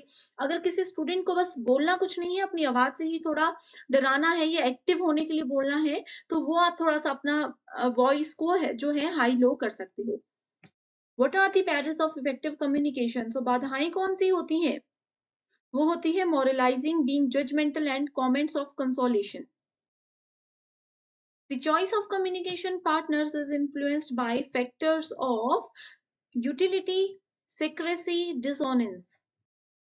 Every communicator has to experience. So हर एक जो संचारक होते हैं उनको क्या अनुभव करना पड़ता है? The issue of homophils. सबसे पहले यहाँ पर देखते हैं, क्वेश्चन है स्टेटमेंट बेस्ड क्वेश्चन, जिसमें कि पूछा गया है the disadvantage of interpersonal communication is the availability of immediate feedback. So यहाँ पर इंटरपर्सनल यानी कि अंतर व्यक्तिगत संचार के बारे में बात की गई है। सो देखो स्टूडेंट, दो कम्युनिकेशन होते हैं। एक होता है इंट्रापर्सनल। इंट्रापर्सनल में क्या होता है, एक व्यक्ति जब अपने आप से बात करता है, अपने आप से बात करने का ये मतलब है कि मान लीजिए आप किसी चीज की रिहर्सल कर रहे हो, शीशे के सामने आप बोल रहे हो या फिर मन में कुछ अपने आप से बात कर रहे हो, तो वो इंट्रापर्सनल होता है। इंटरपर्सनल कम्युनिकेशन में जब एक व्यक्ति किसी दूसरे व्यक्ति के साथ बात कर रहा होता है, वो होता है, ठीक है? तो इसमें बोला है कि डिसएडवांटेज इसकी ये है कि इसमें इमीडिएट फीडबैक हम लोगों को मिल जाता है। स्टेटमेंट 2 बोलती है कि greater advantage of mass communication is its delayed feedback. So आपको पहले मास कम्युनिकेशन के बारे में पता होना चाहिए। ये होता है जैसे कि भाषण दिया जाता है, एक व्यक्ति जो है वो बोल रहे हैं, मैसेज को डिलीवर कर रहे हैं, एंड एक बहुत बड़ी ऑडियंस, यहाँ पर 50, 100, 200, 300 लोग जो हैं उस मैसेज को सुन रहे हैं। ये होता है मास कम्युनिकेशन। जैसे कि रेडियो आप लोग सुनते हो, रेडियो में एक व्यक्ति बोलता है और दुनिया भर के बहुत सारे लोग एक साथ सेम मैसेज को सुनते हो। न्यूज़ चैनल आप लोग देखते हो, तो ये सारे मास कम्युनिकेशन यानी कि जनसंचार के प्रकार के अंदर आते हैं। सो इसकी डिसएडवांटेज ये बोली है कि इसमें जो फीडबैक होता है वो बहुत डिले होता है, बहुत स्लो होता है। सो करेक्ट आंसर है यहाँ पर both the statements are false, ऐसा कुछ भी नहीं है। इंटरपर्सनल कम्युनिकेशन यानी कि अपने आप से अगर कोई बात कर रहे हैं, या सॉरी, एक पर्सन अगर दूसरे पर्सन से बात कर रहे हैं, सो इसमें इमीडिएट फीडबैक हो ये जरूरी नहीं है, ठीक है। एंड मास कम्युनिकेशन का एडवांटेज ये नहीं होता कि इसमें डिलेड फीडबैक हो, इसमें फीडबैक होता ही नहीं है, बहुत बार ऐसा होता है। अब आप लोग रेडियो सुन रहे हो तो क्या आप लोग रेडियो वाले को फीडबैक देते हो? नहीं देते हो। तो ये इसका एडवांटेज नहीं है, इसलिए दोनों स्टेटमेंट्स फॉल्स हैं। डिटेल्ड वीडियो ऑलरेडी मैंने बनाई है जिसमें कम्युनिकेशन के इंपॉर्टेंट टाइप्स को कवर किया गया है रियल लाइफ एग्जांपल्स के साथ। नहीं देखी है तो कमेंट कीजिए, मैं लिंक शेयर कर दूंगी।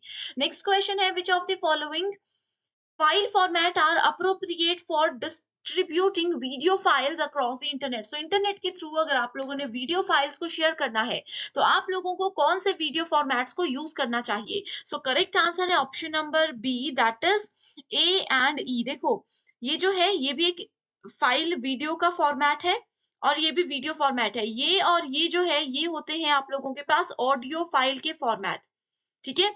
अब जैसे देखो किसी भी इमेज के आगे मान लीजिए इमेज का नाम है एबीसी डॉट जेपीजी, डॉट के बाद कोई भी वर्ड होता है, कोई भी एक पर्टिकुलर फॉर्मेट होता है, ये क्या बताता है? ये हमें बताता है कि कौन से टाइप ऑफ फाइल को यहाँ पर यूज किया जा रहा है। जेपीजी, पीएनजी ये हमें बताता है कि इमेज फाइल है।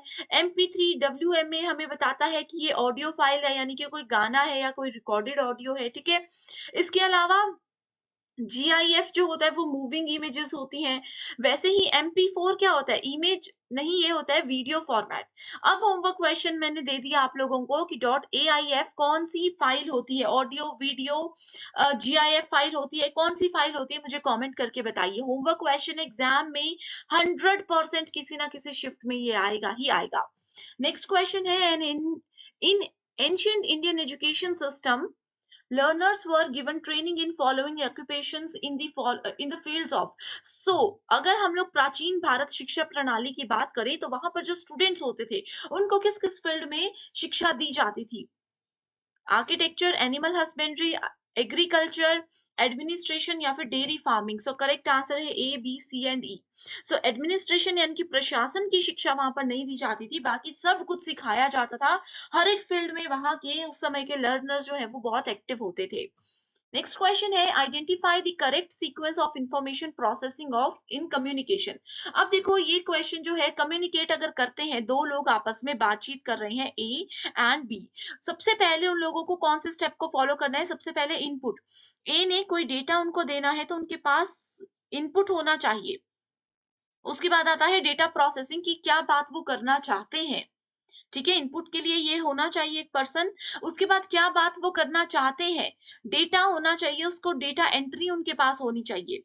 तीसरा आ जाता है प्रोसेसिंग की, जो डेटा एंटर है, जो उनके दिमाग में डेटा है, जो उनके दिमाग में बात है, उसको कैसे प्रोसेस करके किस तरीके से पर्सन बी तक पहुंचाना है। देन वी हैव स्टोरेज की, स्टोरेज कैसे उसको किया जाएगा। देन आउटपुट कि पर्सन बी या कंप्यूटर बी है उसकी आउटपुट हम लोगों को क्या बताता है। so, यहाँ पर एक कंप्यूटर से दूसरे कंप्यूटर के बीच में जब इंफॉर्मेशन शेयर होती है तो इस प्रोसेस को फॉलो किया जाता है, ओके। बहुत बार ये क्वेश्चन एग्जाम में आया है। नेक्स्ट क्वेश्चन है, the open source platform course builder on which NPTEL courses are seen was created by. So it was created by Google. ये 2022 में आप लोगों से क्वेश्चन पूछा गया था, ठीक है। सो कोर्स बिल्डर जो है इसको गूगल ने 2012 में डेवलप किया था। एंड किस प्रोग्रामिंग लैंग्वेज की मदद से इसको डेवलप किया गया है? तो पाइथन प्रोग्रामिंग लैंग्वेज की मदद से इसको डेवलप किया गया है। एग्जाम में इसको जरूर पूछा जा सकता है, ठीक है। ओके, इसको गूगल ऐप इंजन, आपने जरूर गूगल ऐप इंजन के बारे में सुना होगा, उसकी मदद से इसको बनाया गया था। किसको बनाया गया था? कोर्स बिल्डर को बनाया गया था। So next question है, which among the following words processed Kothari commission with a Viz language। तो सबसे पहले आपको पता होना चाहिए कि कोठारी कमीशन क्या होता है, कोठारी आयोग क्या होता है। मोस्ट इंपॉर्टेंट टॉपिक है, इसके बारे में आप लोग सब कुछ पढ़कर जाइएगा। सेपरेट वीडियो चाहते हो इस कमीशन पे तो भी मुझे कमेंट करके बताइए, हमेशा की तरह आपकी रिक्वेस्ट को पूरा किया जाएगा, ठीक है। सो गवर्नमेंट ऑफ इंडिया ने national education commission, NEC, national education commission बनाया था, जिसको कि कोठारी कमीशन के नाम से भी जाना जाता है।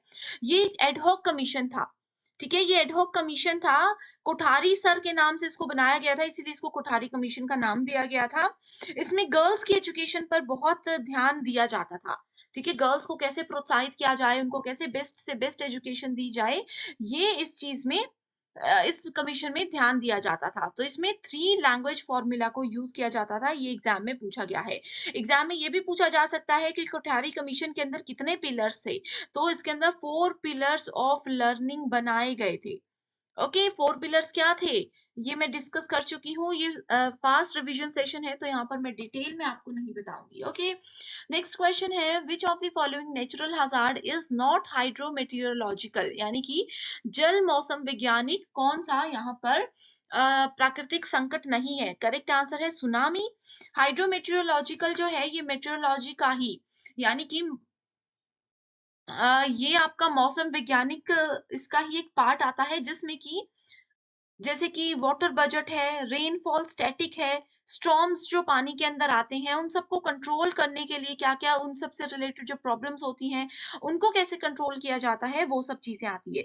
आप लोगों ने ट्रॉपिकल साइक्लोन का नाम सुना होगा, ठीक है, ट्रॉपिकल साइक्लोन का नाम सुना होगा, जिसको टाइफून के नाम से भी जाना जाता है, यूरिकेन्स के नाम से भी जाना जाता है, ठीक है, ये इसके एक एग्जाम्पल है। फ्लड जो होते हैं, फ्लैश फ्लड्स जो होते हैं, ये सब भी हाइड्रोमेट्रोलॉजिकल हजार्ड का ही एक एग्जाम्पल है, ठीक है। नेक्स्ट क्वेश्चन है, विच ऑफ द फॉलोइंग, ये 2023 जो भी एग्जाम हुआ था लास्ट साइकिल, ठीक है, फरवरी वाला, उसमें क्वेश्चन पूछा गया था, which of the following is a technique to provide right kind of support in right amount at right time to increase child's competence. तो यहाँ पे बोला गया है कॉम्पिटेंस, यानी कि क्षमता, ठीक है, कौन सी वो टेक्निक होती है जो कि सही समय पे सही टाइम पर किसी बच्चे को दी जाए ताकि उनकी क्षमता को बढ़ावा दिया जा सके। सो वो क्षमता होती है स्कैफोल्डिंग। ये नया टर्म है, बहुत बार आप लोगों ने नहीं सुना होगा। तो स्कैफोल्डिंग क्या होता है? It is a classroom teaching technique in which instructors deliver lessons in distinct segment, providing less and less support as students master new concept और मटेरियल, ठीक है, ये होता है स्कैफोल्डिंग। बहुत इंपॉर्टेंट टर्म है ये। अगर कोई बच्चे के लिए हाईएस्ट लेवल पर उसकी क्षमता को पहुंचाना है तो इस मेथड को यूज किया जाता है। इंस्ट्रक्टर लेसन्स को यहाँ पर डिलीवर करते हैं छोटे छोटे सेगमेंट्स में। Okay, next question we have is, which of the following pollutant is the major cause of respiratory disease? So correct answer है सस्पेंडेड फाइन पार्टिकल्स। सो ये है इसमें correct answer. Suspended fine particles क्या होते हैं? छोटे छोटे पार्टिकल्स होते हैं, जिसमें कि डस्ट पार्टिकल्स को भी इंक्लूड किया जाता है, वाटर पार्टिकल्स होते हैं, स्मॉल बिट्स होते हैं, सॉलिड मटेरियल, लिक्विड मटेरियल होते हैं जो कि एयरबोर्न बन जाते हैं बाद में। नेक्स्ट क्वेश्चन है, fly ash produced in thermal power plants is an eco friendly resource for use in what? So इसका करेक्ट आंसर है एग्रीकल्चर एज माइक्रोन्यूट्रिएंट, यानी कि सूक्ष्म पोषक तत्व के रूप में कृषि। दूसरा है बंजर भूमि का विकास करना। तीसरा है बांध व जल धारण संरचनाएं, और चौथा है ईंट उद्योग। सो सभी के सभी बिल्कुल करेक्ट आंसर है। फ्लाई ऐश जो कि थर्मल पावर प्लांट्स में प्रोड्यूस की जाती है एंड ये इको फ्रेंडली भी होती है। ओके, नेक्स्ट क्वेश्चन है, which of the following types of natural disaster has no definite beginning and end? So वो कौन सा नेचुरल हजार्ड, वो कौन सी प्राकृतिक आपदा ऐसी होती है जिसका शुरू होने का और रुकने का कोई निश्चित या निर्धारित समय नहीं होता? वो होता है सूखा। अर्थक्वेक का पता है कि कुछ सेकंड्स के लिए आएगा, रुक जाएगा। लैंडस्लाइड भी एक बार मिट्टी गिर जाएगी, पहाड़ धंस जाएगा और वो रुक जाएगा। तूफान का भी पता है कुछ समय में रुक जाएगा, लेकिन सूखे का कोई भरोसा नहीं होता।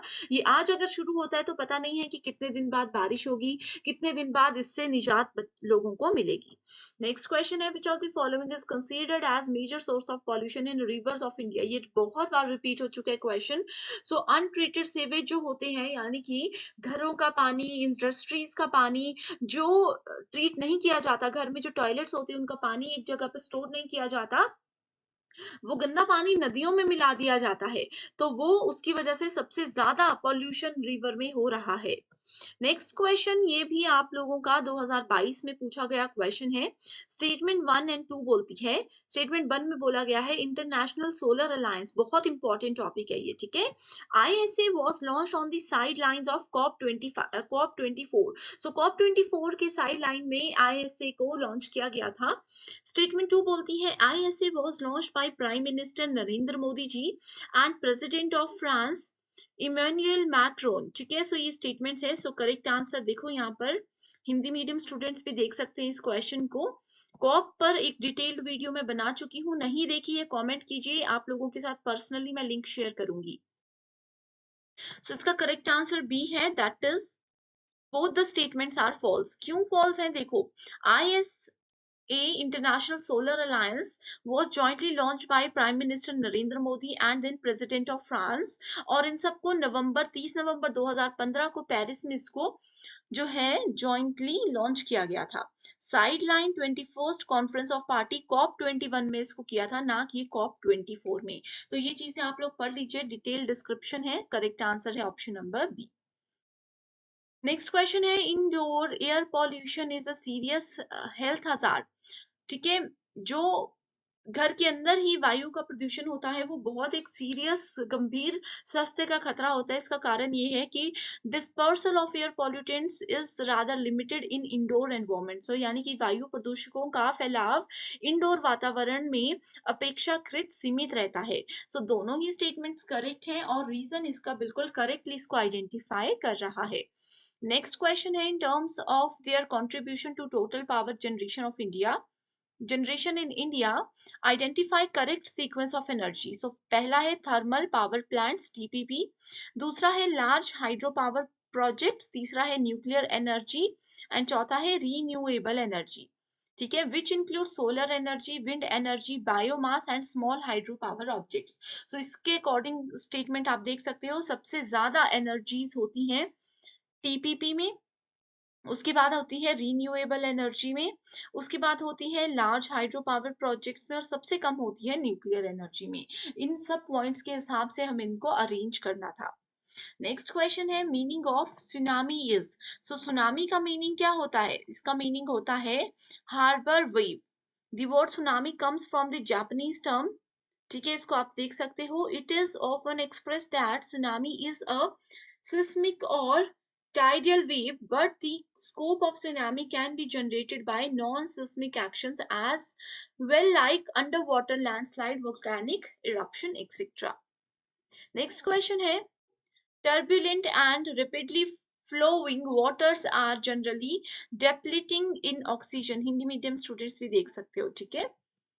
स्टेटमेंट 2 बोलती है adding organic materials such as sewage or paper pulp to water stimulate activities and oxygen consumption by decomposers। So correct answer है इसका option number D, that is both the statements are sorry, first statement is false and second statement is true।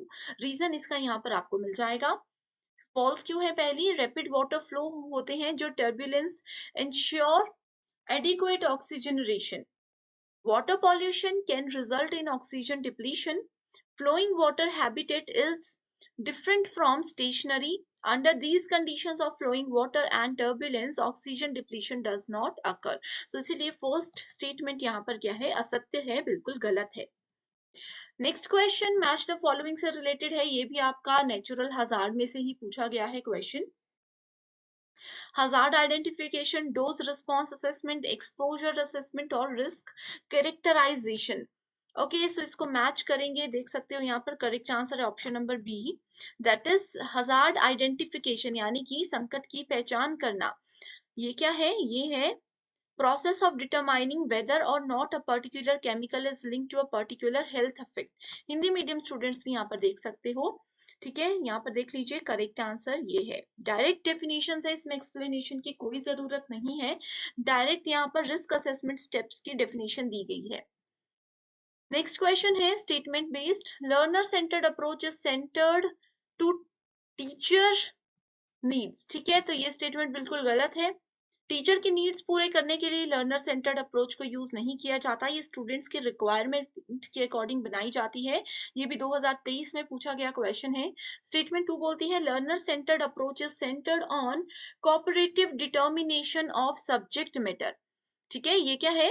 ये एक centred approach है जो कि cooperative determination होती है किसी सब्जेक्ट मैटर पर। तो ये स्टेटमेंट बिल्कुल करेक्ट है। नेक्स्ट क्वेश्चन, स्वयं प्रभा आपको पता है कि डीटीएच चैनल होते हैं। होमवर्क क्वेश्चन ये है कि बताइए स्वयं प्रभा के अंदर कितने number of DTH channels available है।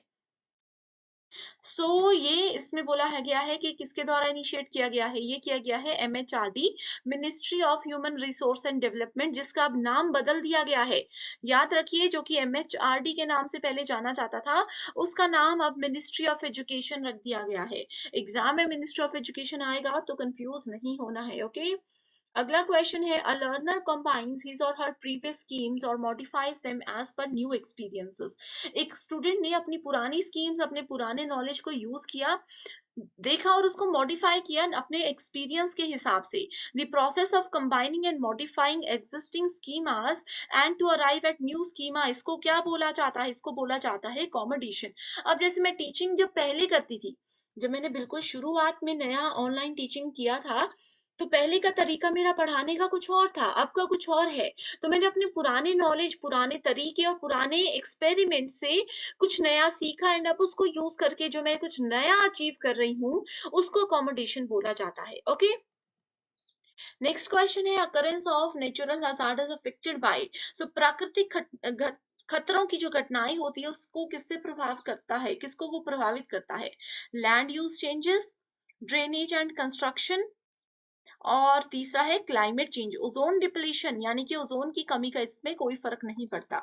अगला क्वेश्चन है which of the following pollutant gases is not produced both naturally as a result of industry activities। not produced naturally बोला है तो क्लोरोफ्लोरोकार्बन, CFC जो होते हैं वो इस तरीके से डेवलप नहीं किए जाते हैं। ओके, नेक्स्ट क्वेश्चन है among the following fuel of energy which of the following environment friendly, which of the following is the most environment friendly?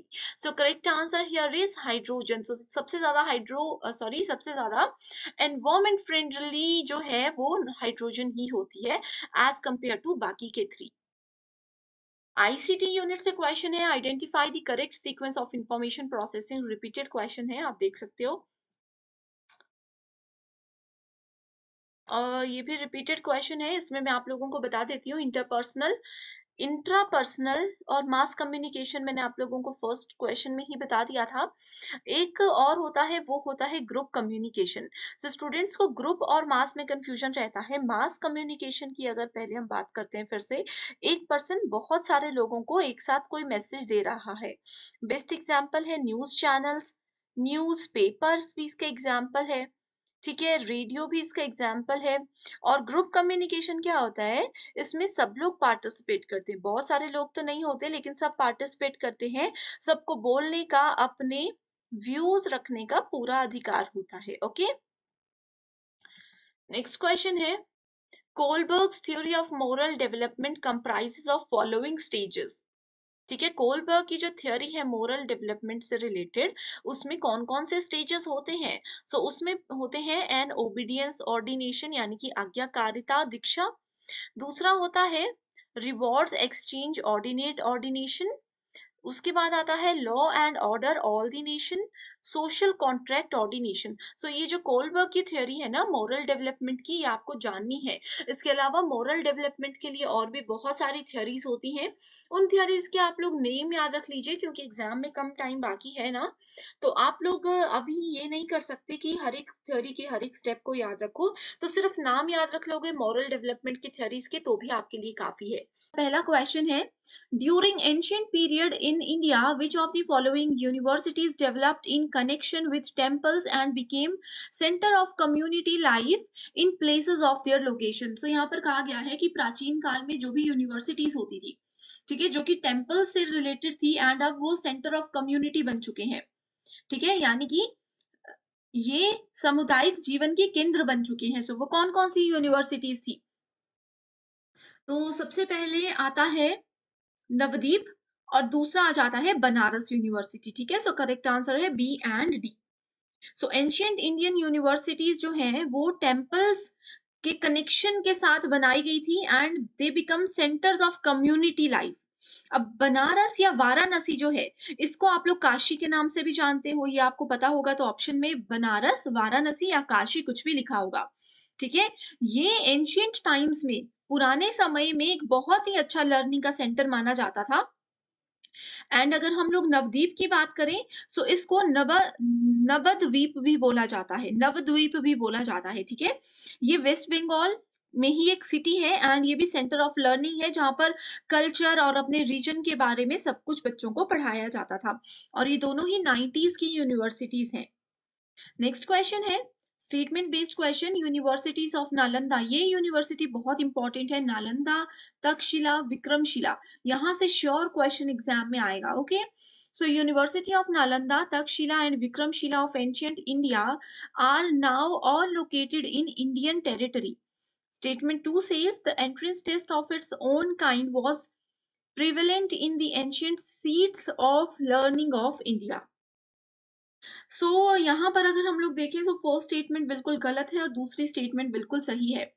इसमें जो बोला है यूनिवर्सिटी ऑफ नालंदा, तक्षशिला और Vikramshila of ancient India are now all located in Indian territory, इसमें कहा गया है कि इंडियन टेरिटरी में ये सारी यूनिवर्सिटीज अब लोकेटेड हैं, ऐसा नहीं है। इसके लिए आप लोगों को जानकारी किसकी होनी चाहिए कि नालंदा यूनिवर्सिटी या कोई भी यूनिवर्सिटी पहले कहाँ पर थी और अब कहाँ पर है। इनमें से बहुत सारी यूनिवर्सिटीज ऐसी हैं जो जब बनी थी तो इंडिया में थी, लेकिन जब इंडिया का विभाजन हुआ तो उनको किसी दूसरी कंट्री में वो ट्रांसफर हो गई, ठीक है? इस तरीके से आप लोगों को पता होना चाहिए। सबसे पहले अगर हम लोग तक्षशिला यूनिवर्सिटी की बात करें, तक्षशिला यूनिवर्सिटी जो है ये आपके वेद, हिंदू, बुद्धिस्ट सेंटर का लर्निंग माना जाता था, ठीक है? एंड लेकिन नालंदा यूनिवर्सिटी के साथ अगर हम लोग इसको कंपेयर करें तो नालंदा यूनिवर्सिटी के जितनी ये वेल ऑर्गेनाइज्ड यूनिवर्सिटी नहीं थी। तो नालंदा यूनिवर्सिटी एक प्रॉपर वेल ऑर्गेनाइज्ड यूनिवर्सिटी थी एंड महाविहारा, एंशियंट महाविहारा नालंदा को बोला जाता था, ठीक है? Buddhist monastery, it is a reversed Buddhist monastery that also serve as a renowned center of learning, ठीक है? ये पहले कहाँ पर थी? मेगाधा, जिसको अभी बिहार के नाम से जाना जाता है, ये पहले वहां पर थी, नालंदा यूनिवर्सिटी। ओके, इसके अलावा एंशियंट इंडियन यूनिवर्सिटीज में जैसे कि अगर हम बात करें, जो मैंने आपको कहा नालंदा में थी, वो नालंदा में थी नहीं। नालंदा यूनिवर्सिटी अभी भी बिहार में ही है, वो पहले से वहीं पर थी, ठीक है? यूनिवर्सिटीज जो है नालंदा, ये भी बिहार में है, विक्रमशिला यूनिवर्सिटी भी बिहार में है और तक्षशिला यूनिवर्सिटी पहले इंडिया में थी, अब वो पाकिस्तान में जा चुकी है, ठीक है? ये क्या थे? एजुकेशन के सेंटर थे, जहां पर स्टूडेंट्स पूरे वर्ल्ड में से आते थे पढ़ने। यहाँ पर फिलोसफी, मैथमेटिक्स, मेडिसिन, अर्थमेटिक, ये सब चीजें बहुत अच्छे से पढ़ाई जाती थी। यहाँ पर ये जो बोला है ना कि इंडिया में है, तो वो सिर्फ तक्षशिला की वजह से ही वो स्टेटमेंट गलत हो गई है, क्योंकि तक्षशिला अभी कहाँ है? पाकिस्तान में है। नेक्स्ट क्वेश्चन है which of the following area of liberal education at the higher level of feudal society of Europe were classified under quadrivium. तो सबसे पहले आपको पता होना चाहिए कि क्वाड्रिवियम होता क्या है, ठीक है? यहाँ पर लिखा है चतुर्भुज, ठीक है? चतुर्भुज के अंतर्गत वर्गीकृत किया गया था। क्वाड्रियम का मतलब है, जैसे देखो चतुर्भुज यानी कि चार इसके क्वाड्रेंट्स होते हैं।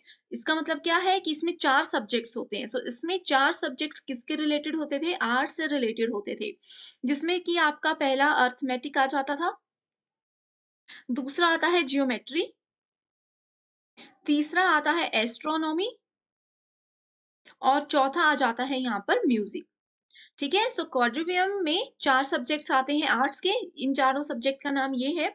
This quadrivium system followed by trivium, grammar, logic, ये सब कुछ चीजें इसके अंदर आती थी, ठीक है? इतना ही याद रखिए।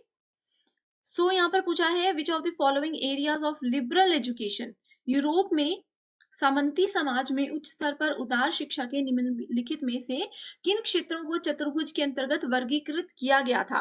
तो ये 4 पॉइंट्स मैंने बता दिए, सो करेक्ट आंसर क्या है? अरिथमेटिक मैंने बताया, एस्ट्रोनॉमी मैंने बताया, म्यूजिक बताया और पहला ऑप्शन क्या था?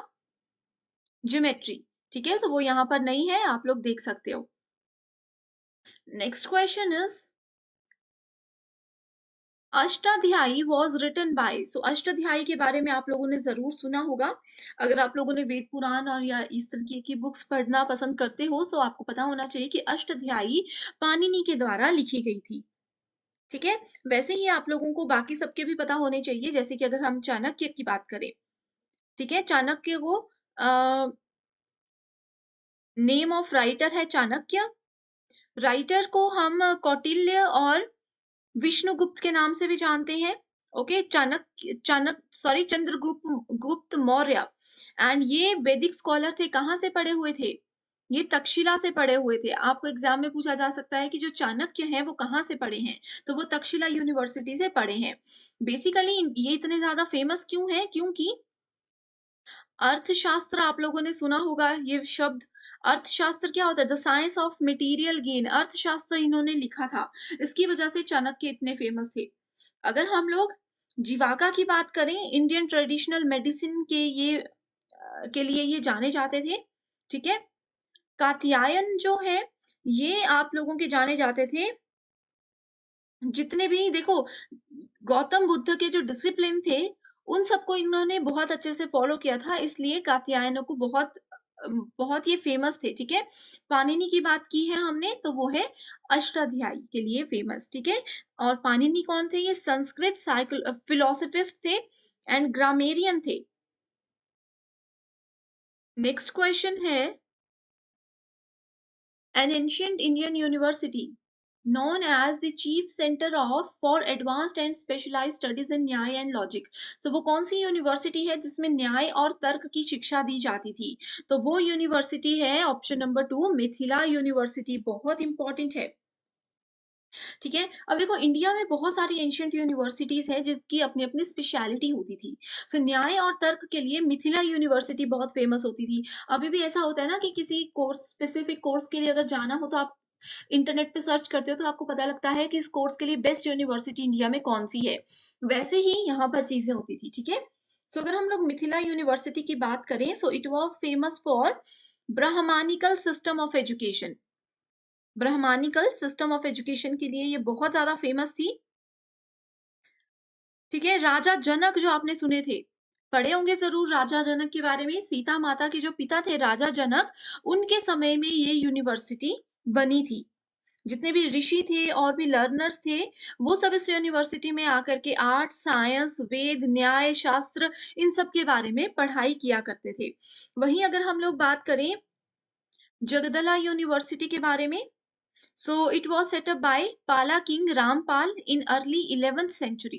ये कहाँ पर है? ये नॉर्थ बंगाल में है।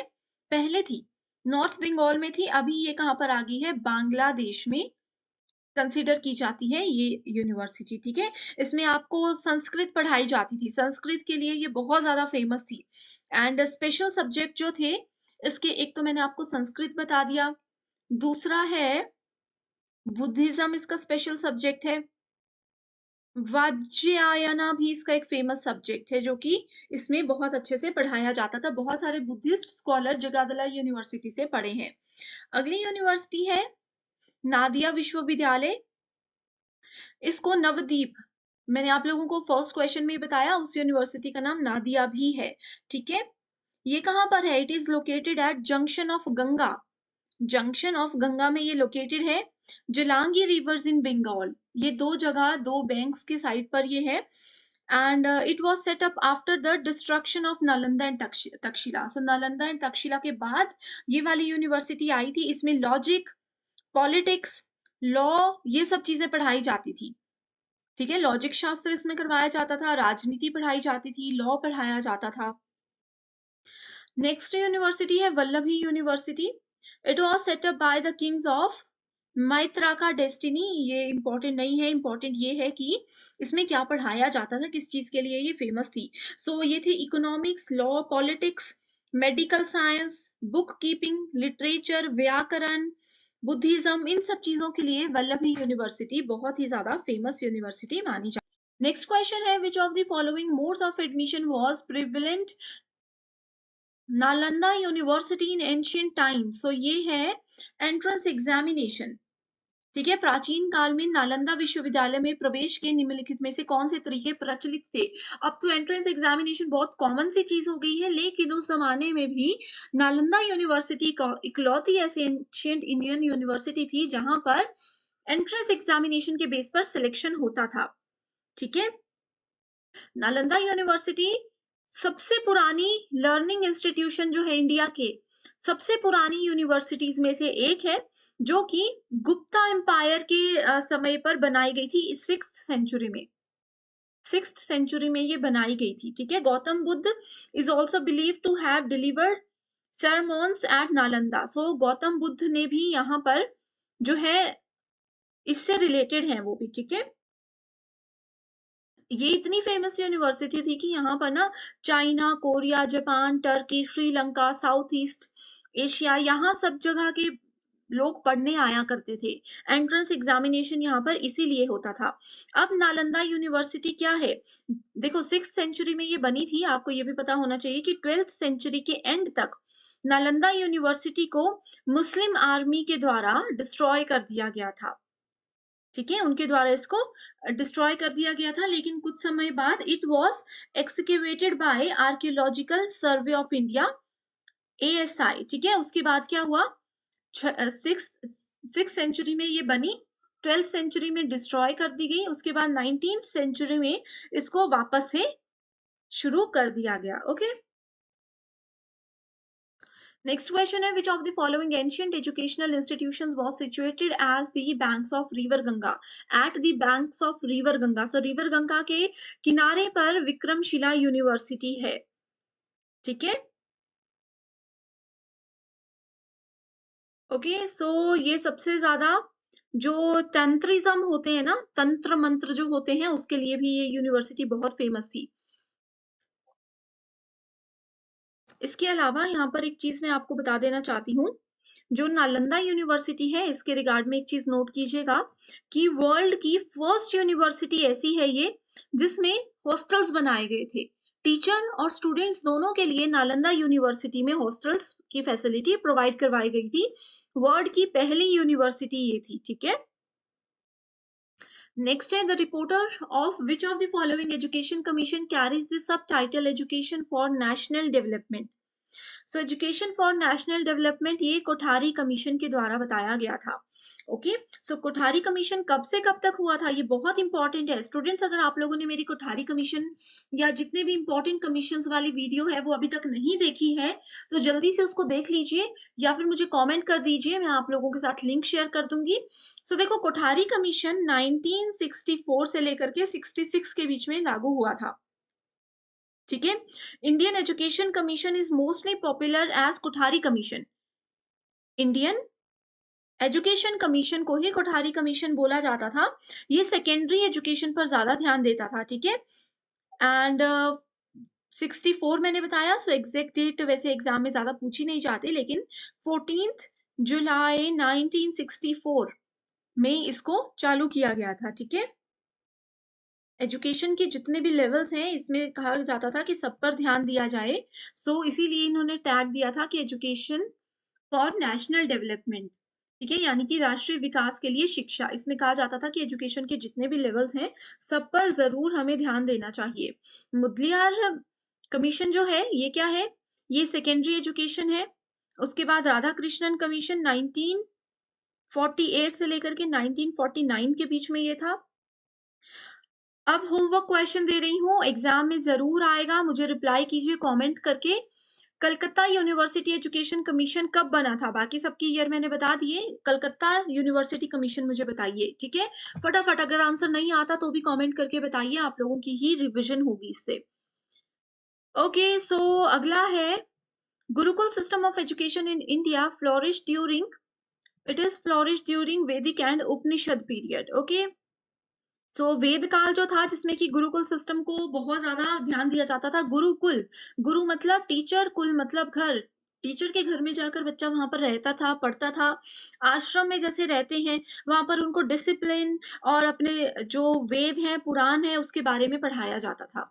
नेक्स्ट है, which of the following is the oldest institution of higher learning in India? So अभी मैंने आप लोगों को बताया ओल्डेस्ट, ओल्डेस्ट कौन-सा है? ओल्डेस्ट है तक्षशिला यूनिवर्सिटी। हायर एजुकेशन की बात की है, ना कि सेकेंडरी एजुकेशन की बात की है। एक और होमवर्क क्वेश्चन दे रही हूँ, इंडिया का ओल्डेस्ट सेकेंडरी एजुकेशन सिस्टम कौन सा है?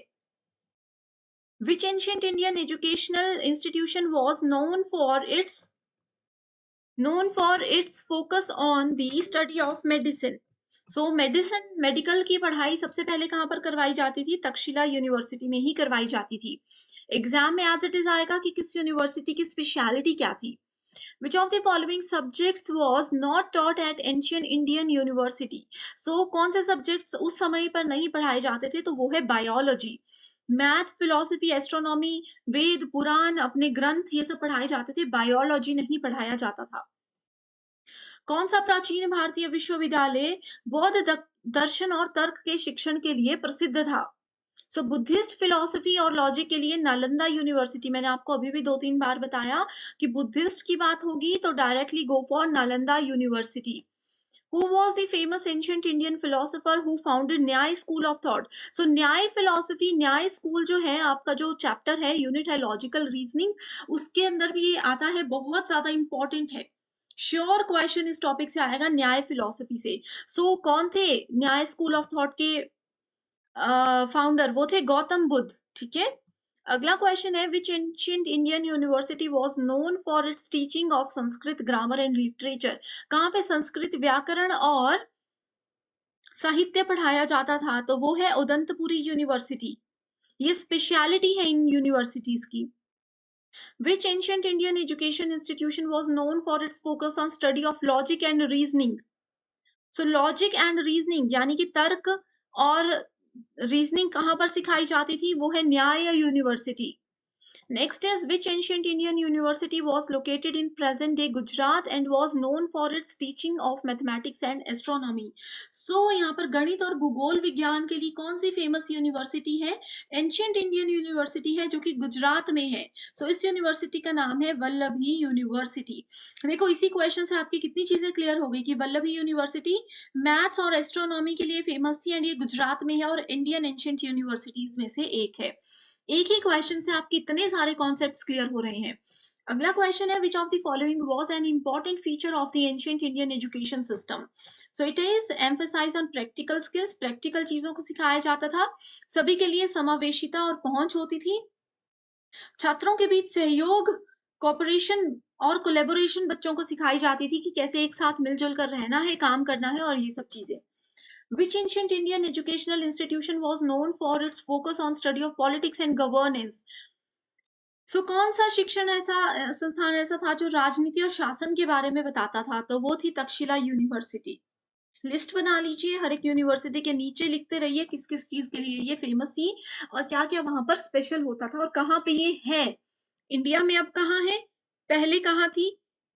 जैसे एक यूनिवर्सिटी मैंने बताई, पहले इंडिया में थी, बाद में वो पाकिस्तान में हो गई। पहले बंगाल में थी, उसके बाद वो अभी बांग्लादेश में है। ठीक है। Which ancient Indian university was known for teaching of Jain philosophy and literature? ठीक है। यहाँ पर जैन दर्शन और साहित्य का शिक्षण कहाँ पर दिया जाता था? वो दिया जाता था शारदा पीठ यूनिवर्सिटी में।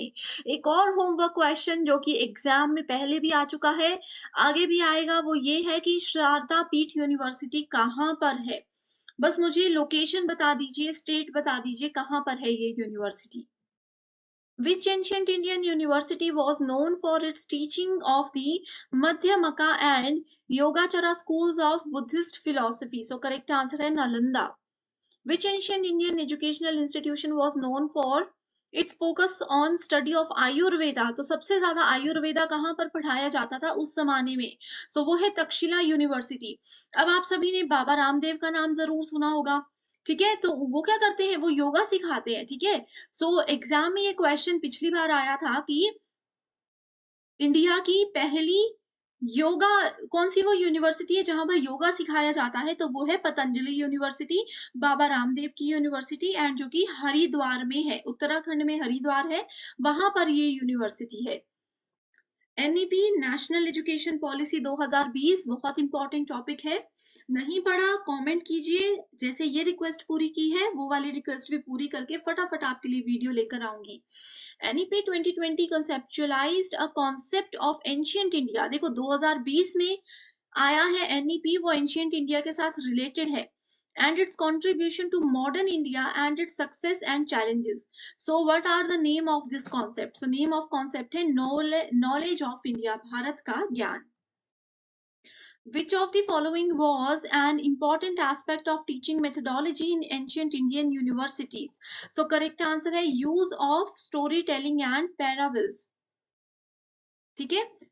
टीचिंग जो होती थी एंशिएंट यूनिवर्सिटीज में वो ज्यादातर कैसे पढ़ाया जाता था? उस वक्त computer, internet, black board, white board ये कुछ भी नहीं होते थे।